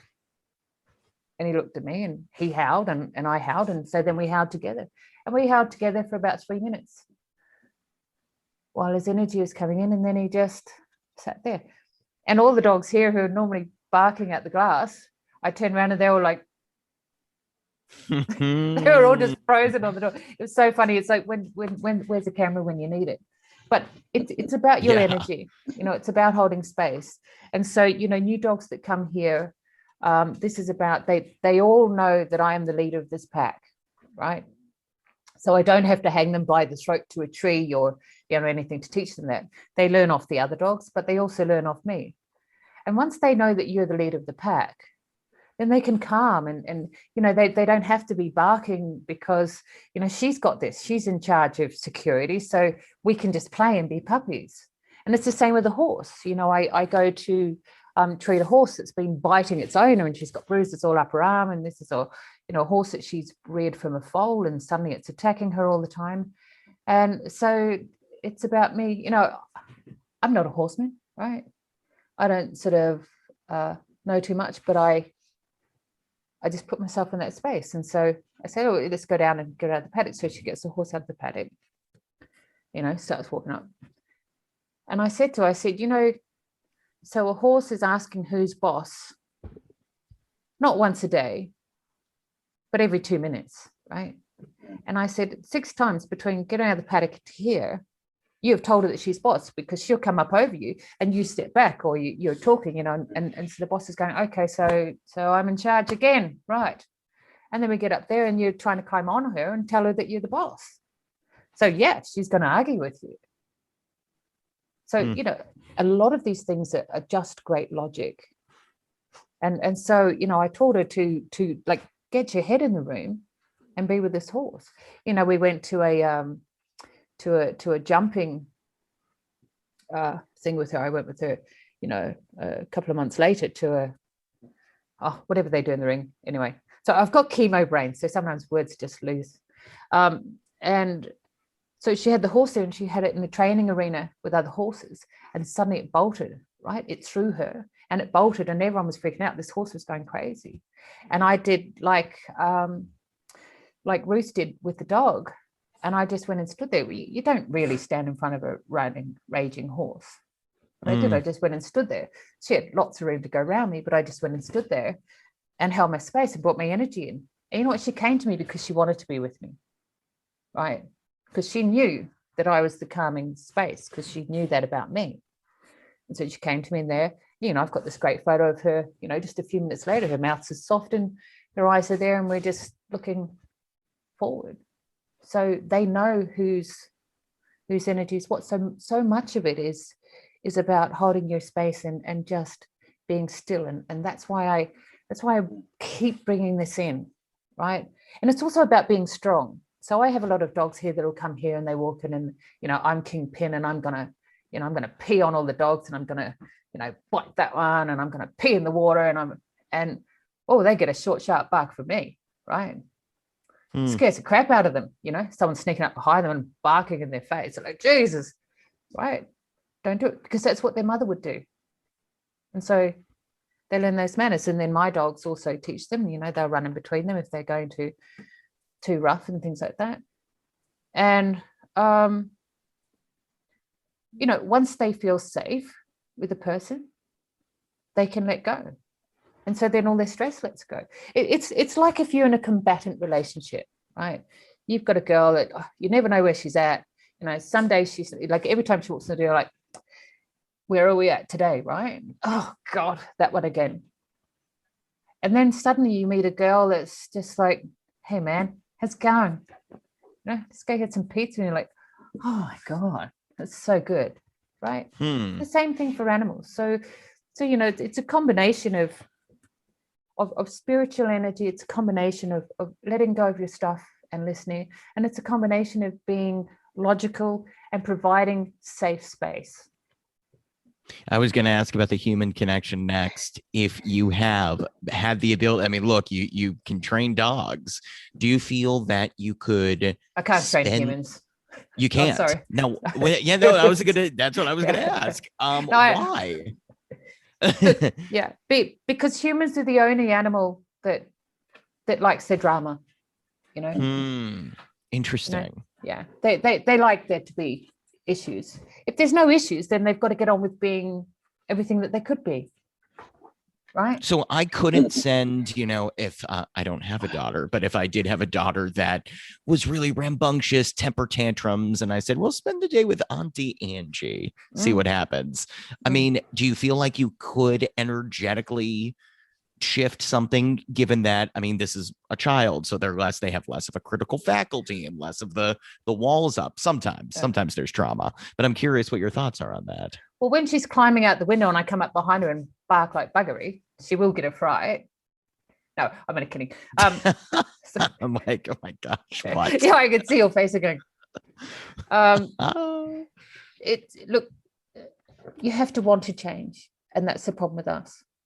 An animal always wants to fit in with the pack. It always wants to integrate. It always wants to find its place, and it will try coming in at the top first of all. A horse will try coming in at the top first of all, and then once it finds its place, it's a relief.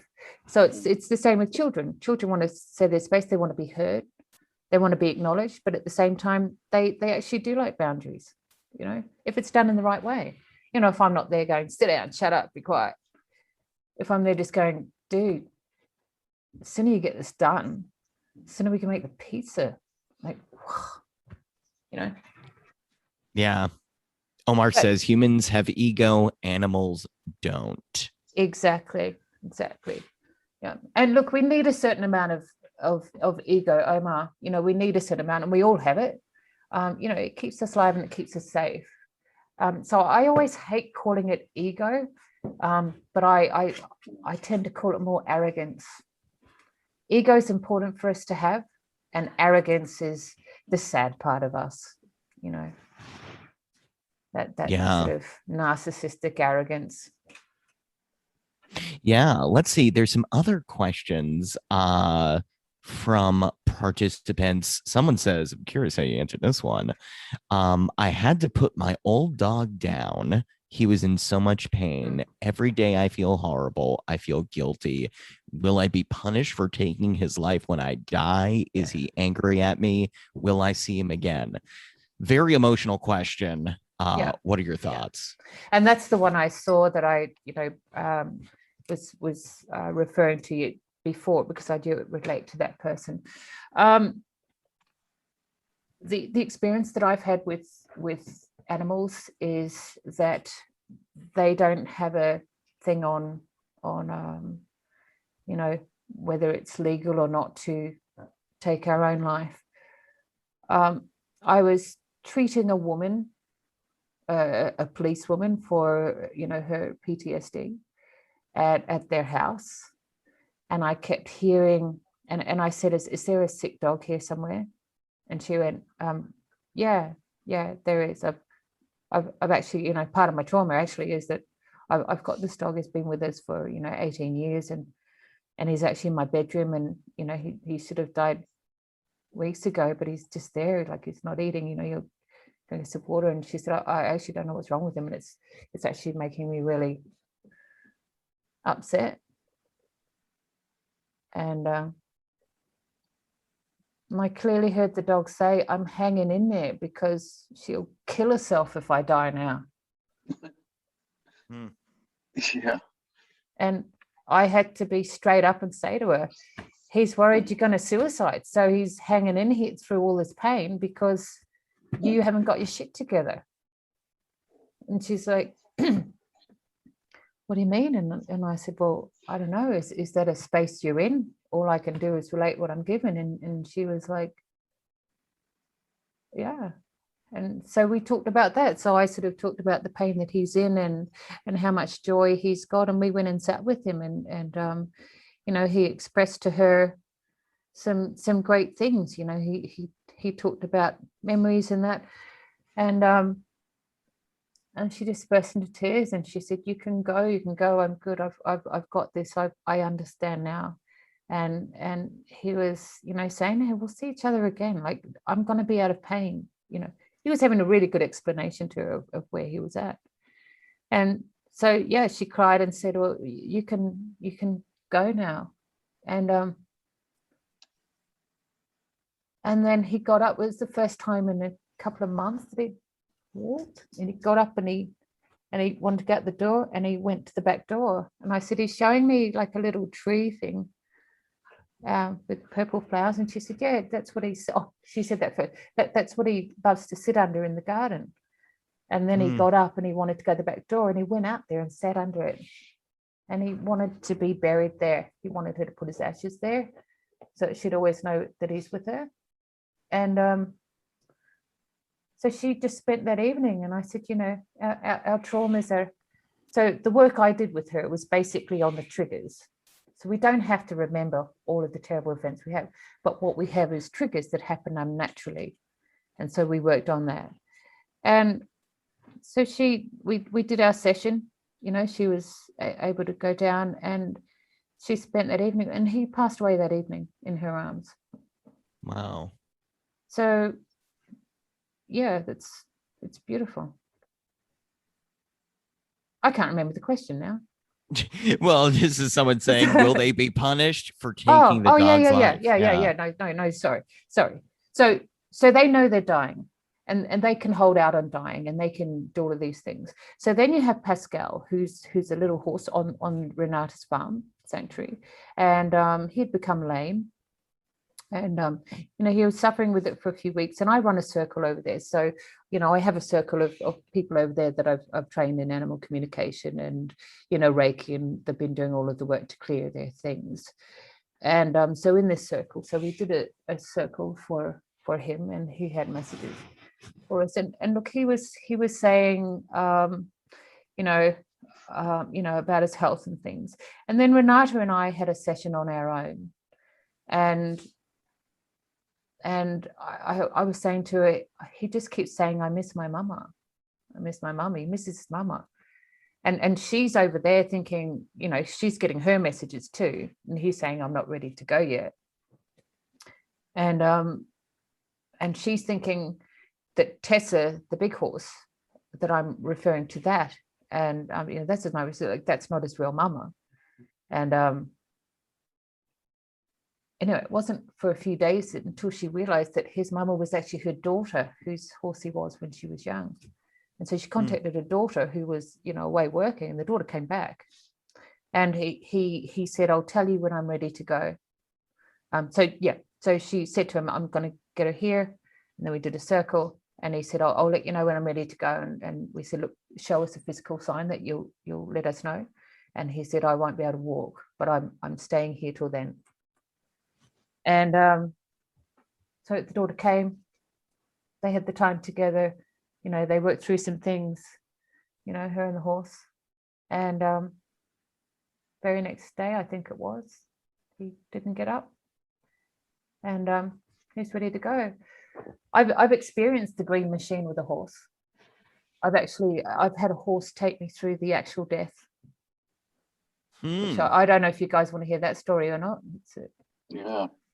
That sounds very intense. How intense does it? Yeah, now take us there. Let's go. Oh, okay. All right. So Tessa is this big horse. And look, I'll put some photos up later of Tessa. So Tessa was the 31-year-old, the one on this farm in Austria, and I was over here. She'd gone down in the paddock a couple of days before. She'd gone down in the stables a couple of days before, and we were with her. But on the day she went, the morning she went, so I connected in with her, and so did other people in the circle. But my connection here was that I woke up and they said she's down in the field. Yes, said yes. She's showing me. So I said she needs something between her back knees, because her leg. I was feeling terrible pain in my hip and in my knee, and it's because the legs are like that. But her leg had been, was hanging down on the other, and so it was pulling her hip bone out. And she'd been there, prone for hours, and she's saying, I'm trying to sort of do this, but that pain is just, like interfering with everything. Can you put something between my knees? And of course, her owners are so busy, trying to organize things and vets and things that it didn't happen, and I could keep feeling that. And anyway, so she said she didn't want the green machine. She can do this on her own. But it was, it was okay if they're going to do that. So what she did, it came close, and I knew that they'd called the vet, and so when it came to the moment, she was like, okay, I'm ready to go. She's going to tell them to put their hands on my forehead. So I'm messaging to her owners, you need to put your hands on her forehead, on her blades, on her forehead. And they were busy doing things, and I could feel that they weren't doing it. And she's like, tell them, and she's getting more and more urgent, and they were just too busy. And, because the vet arrived and they're going to bring them down the field, and she's going, okay, we're going to go. Okay. And then I saw, right, I was in, so you imagine the pie, right? You imagine the pie in that sort of dark way that you see it when you think of a pie. So I'm in a hallway, and at the end of the hallway is this brown door. And as I'm coming closer, I can see the stripes, and it's like the inside of her hairs. So I'm in her head, and we're coming up to the forehead along this great hallway. And we're galloping up, we're moving up, and we come to the end, and the door doesn't open. And I get the sensation of going back. She's saying, tell them to put their hands on my forehead. And then we go again. We did this about 3 times. They're still at the vets here. I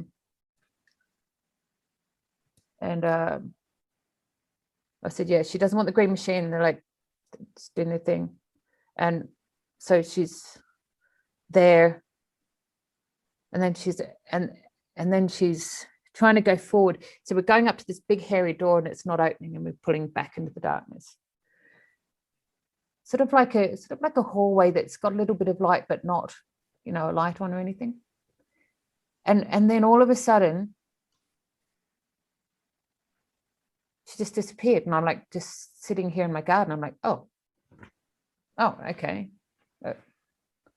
Oh, that's right. Just before that, she'd said to me, oh, the vet's faffing around with my vitals. Now, I didn't know it. She didn't know it, but her owner said, yeah, she was rigging her up for the green machine. So that's okay. They just wanted her out of pain. She'd been there for hours. And so we're going up, suddenly she's disappeared. And I'm like, and then all of a sudden I get this sensation that I'm getting thrown backwards. It wasn't a bad sensation. It was just like, so if you imagine one of those movies where you're looking up through dark water at night, right? And you've got the moon, just up there as a little bright light on the water, and it's getting smaller and smaller. So we're falling down, and it felt like I was sort of floating down about 2 stories, but not floating down, but just dropping down. And that moon was getting, right. So I'm like falling. And then suddenly it was just perfectly bright white, like a stage on a TV set. And I'm like, oh my God. And then in front of me appeared this horse, this amazing black, shiny young horse. And it had a tartan coat on it. And it was a red tartan coat. And I'm like, and then all I could hear was oh my God, I made it. Right? I did it. And there were 3 other people in this circle. One was here, one was in Austria, the owner in Austria. And they'd seen a tartan, right? The owner had seen her in a red tartan coat. I looked up, I went on the internet and I found this exact tartan. And then we all came with the same picture. We'd all seen the same tartan, and it's the Rothschild tartan.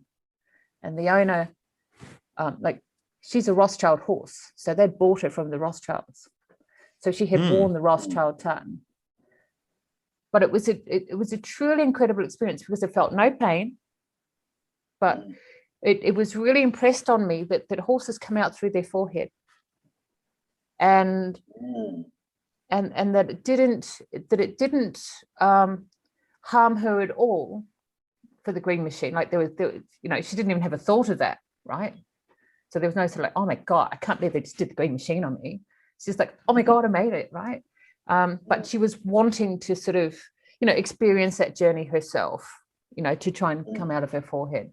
But I just found it like it is one of the most life-changing experiences I've ever had. And I will never, ever forget that more so than my own NDE, anything else, but just being with that horse as she, first of all, getting shown what they do when they normally leave, and then getting shown what happens on the green machine.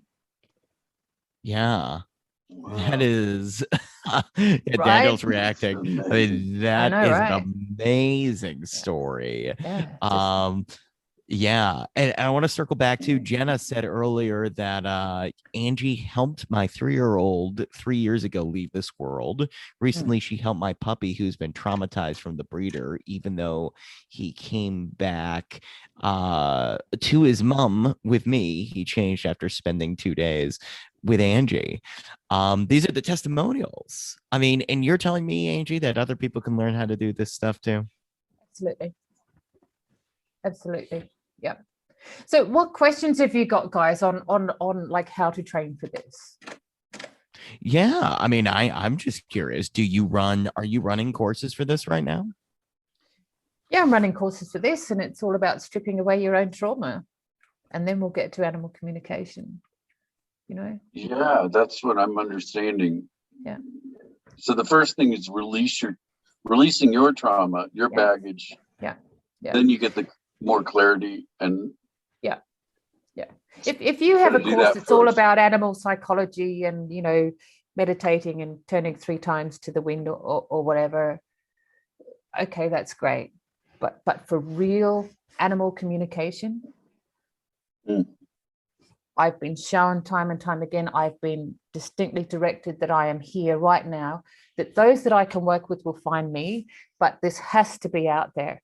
This has to get out there, that this is how simple it is. Every person that owns a horse can comprehend it. Every racing stable could actually manage their horses better and their staff better, right? We can all make a difference in the world of animals quite simply. You don't have to pay thousands of dollars for a course. You just clear your staff. And so if you imagine, it's like having, you know, in those old movies, and they've got the lady, she's got the washing business, and they've got lines and lines and lines of all the neighborhood sheets. And, you know, she's there and they sort of flap up and you see, you know, the handsome movie star sort of standing on the other side, and you kind of see him. And then he comes and they have the great hello. Yeah. So you imagine it's like that all of our stuff is like these sheets, right? And they're all flapping around, and then every now and then we get like a little look at it, right? And we said, oh, is it, did I hear that? Or like, you know what? We just take the washing off. There, we're in the sunshine.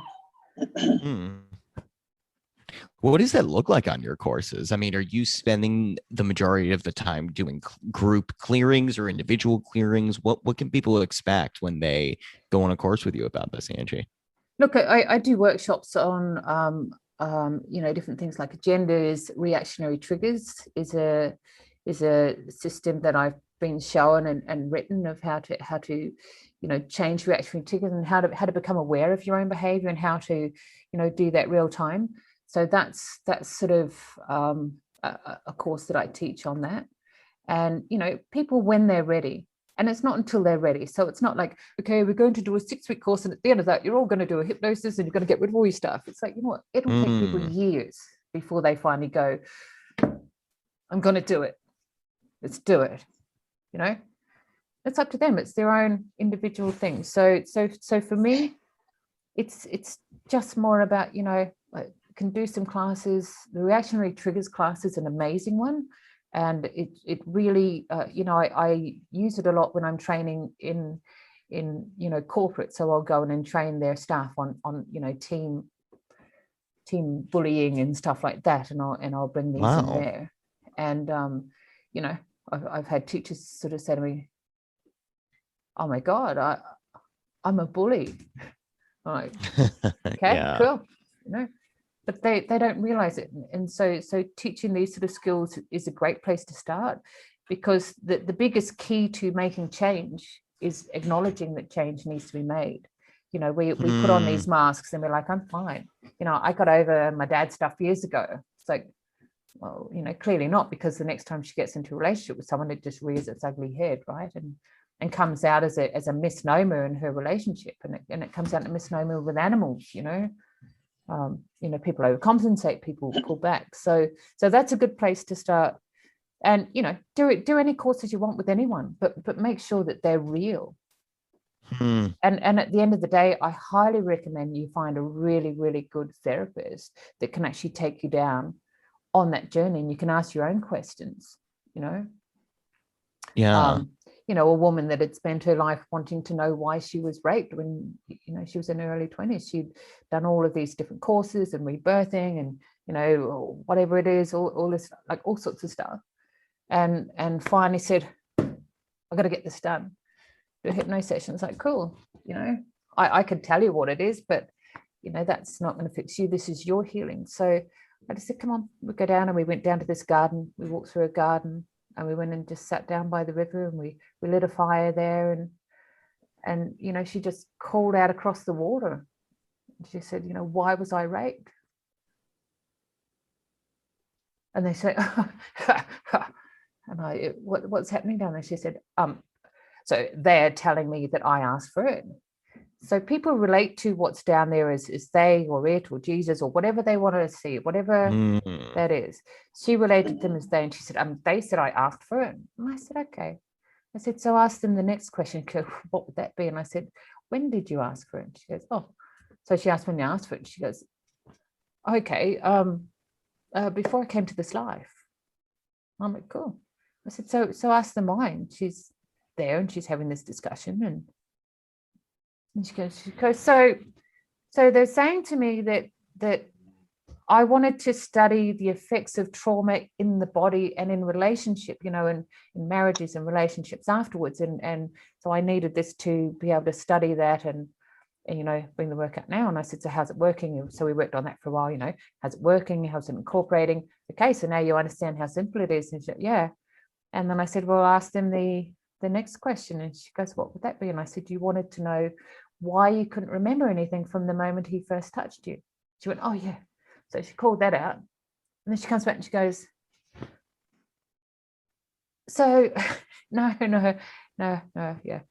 So they said to me, well, you didn't need to remember that because that's not what you were studying. You were studying the, you know, the effects in the body physically afterwards. But if you want us to show you it, we can do that. And that's when she said, oh, no, it's all good. Why? Couldn't have got that from any class you go to. Yeah, my gosh.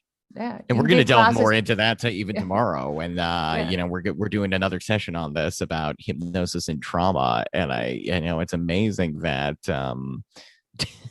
you can tap into so many of these realms. I was going to ask, can people still book sessions for you, one-on-one sessions about specific cases with animals? Yes. Okay, yeah, like it can be with a pet that's died, communication with a pet that's passed, or so people can do that as well. Absolutely. So I can be, you know, the mystic and the psychic and the conversation with it. What I would prefer to do is take you down to that place where you have a conversation, so that you can know without a doubt that that is your power. That I'm, you know, like how many psychics are going to hear, you know, I'm fine, I'm happy over here, I'll see you again. Can't validate that, but you can validate, come with me, let's go down to your garden. Call him. Okay, you guys have a conversation.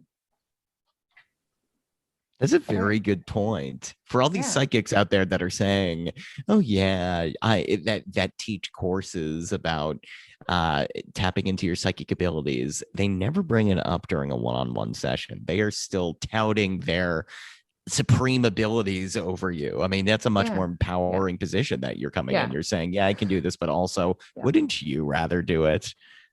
Yeah, I buy into the integrity of that. I appreciate that. Well, it's actually part of the direction that I was going to. It's part of the very firm direction that I've been given is that my job here is to teach humans that they can do this, and so that's why I do it that way. Sorry, what were you going to say, Daniel? Are your sessions mostly or say a group session going to be the human with the animal or the person with their horse, or do you focus on the person, and then how do you incorporate, say, the horses or the dogs and the human? Okay. All right. So first of all, we would work on, you know, in group sessions, we would do this, you know, acknowledging what your reactionary triggers are, how to change them, and how to start observing where you're at, right? When you have cleared your stuff and you're standing in that place and you feel comfortable with it, so whether you're doing, you know, those classes or classes with someone else or whatever, when you are in a space when you can stand and, you know, I will know, right? They tell me when someone's ready or not. Sadly, a lot of people are not. And then they'll just bring it through. So I know this is going to sound really, really weird, but I'm not working alone. I'm simply the physical voice for them. So when I'm turning someone down and saying, look, I don't think this course is for you, I think that, you know, you need to find, you know, someone that's appropriate to where you're at, and just keep me in mind for the future. Doesn't go down with people, but I know that they're saying, no, that's, you know, that guy needs you to be dressed in white linen with silver earrings and clattering bells and things, and it's just not me. You know, I'm just a practical everyday person. So like for you, for example, Daniel, already you're in this place. Okay, so you're already doing the work. You're here today to simply get recognition of what you're doing, and you have to trust yourself more, right?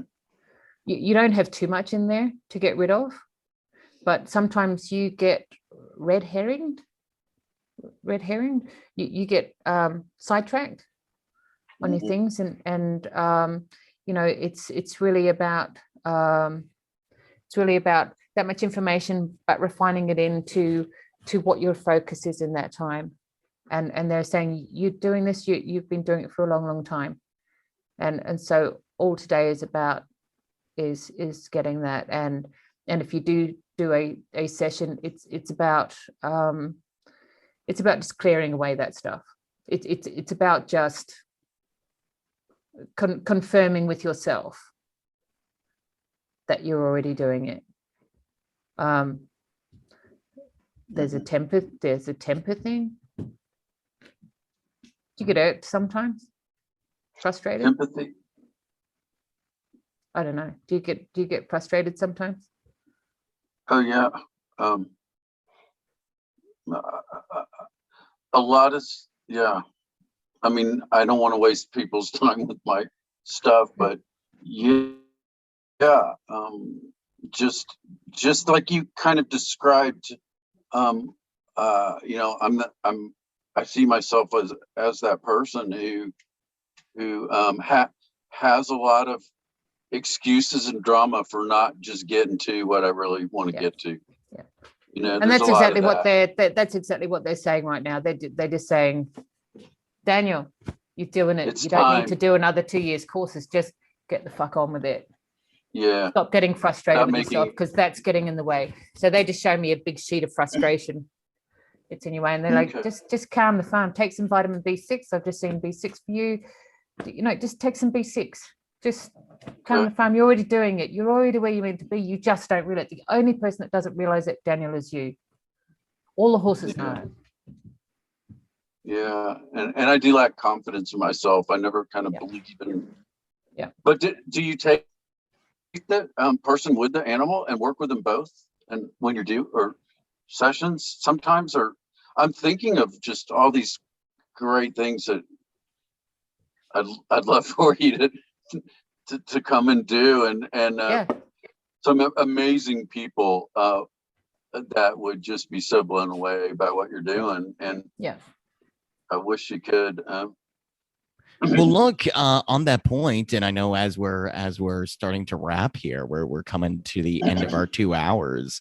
Anjii, what would you say? I mean, we just got first of all, that was amazing. You just got a preview of Anjii tapping into the biofield energy of Daniel live. So if that's not a preview, sorry, Daniel, what potential there is. No, thank you. There's that just shows the tip of the iceberg here.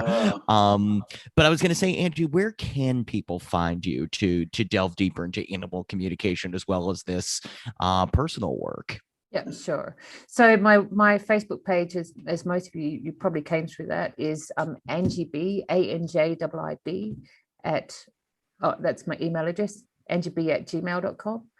And Facebook page is Anjii Bryers Biofield Therapy. Just talk up with me there, because you can message me there, and then everything's in the same place. And we can talk, and it's with these things, like I know I sound vague or probably a little bit flaky, but just moments ago, like they just popped in and showed me to show you, right, how this works, that it's not me. I'm just holding the wheel of the car. There's all of these other things in place, and it's like with it's like with working with people in the animal. They will come and do that with me if it's the right intent. So there's this whole big thing about right intent and clear intent. If people just sort of, oh, well, look, we found this lady that does these things with you and your dogs, nothing's going to happen, right? Because it's not a sideshow. They don't turn up for people nosy poking. I want to see how many lives I have if I was Cleopatra. They just won't turn up. But if someone comes with clear intent and sort of says, look, I've got a really sick dog, can you do a session with us?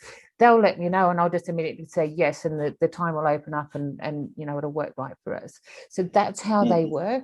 And so I know that I sound flaky, but I'm completely not flaky. I'm completely, No, you don't sound flaky. found on it, but they will do it on an individual basis. So I'm, you know, look, I'm just a receptionist. If that makes any sense. Yeah. Anjii Bryers, Biofield Therapy. Reach out to her, or she might reach out. She might already be picking up on your animal issues. She might reach out to you. It depends. What comes first? Are you going to get to her first, or is her message going to get to you? It's all raised. No, but look, this has been a very informative conversation. I appreciate everybody's contributions. Thank you for sharing, and thank you for your questions. And Anjii, thank you for your time. I feel like this is great. I'm very excited to continue our discussion about hypnosis and trauma at the same time, same place.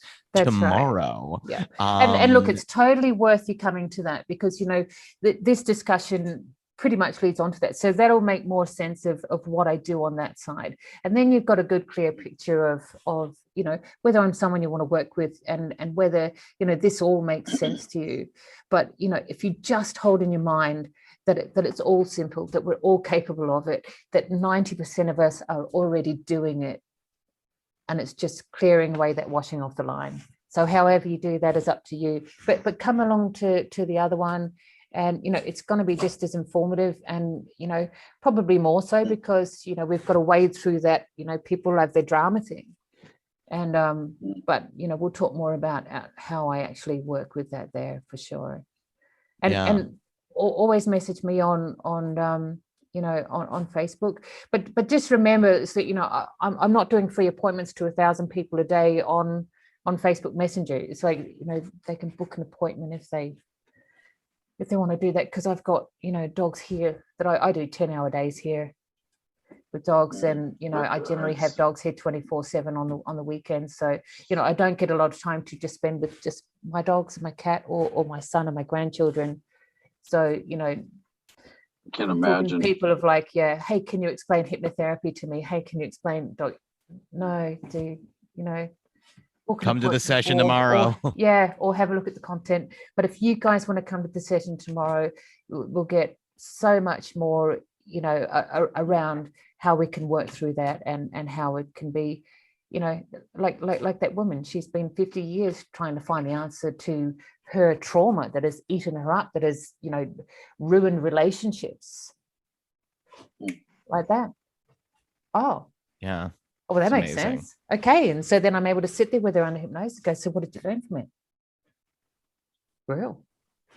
What are you going to do with it? Amazing. Fantastic. Done. Right. Yeah. Yeah, absolutely. Amazing.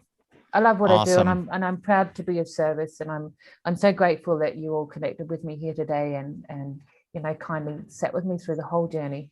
And I really appreciate you, Greg, for, you know, taking the time in your world, you know, in the world of dating, and you know, being a young person, to come and sit with an old lady and hold space. This is going to help me for the nightclub life. Don't worry, I'm communicating.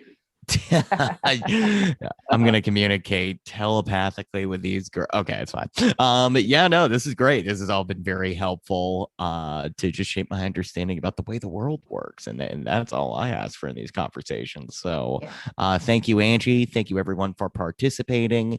Wish you all the best. Can't wait to see you all tomorrow for a deeper dive into hypnosis and trauma.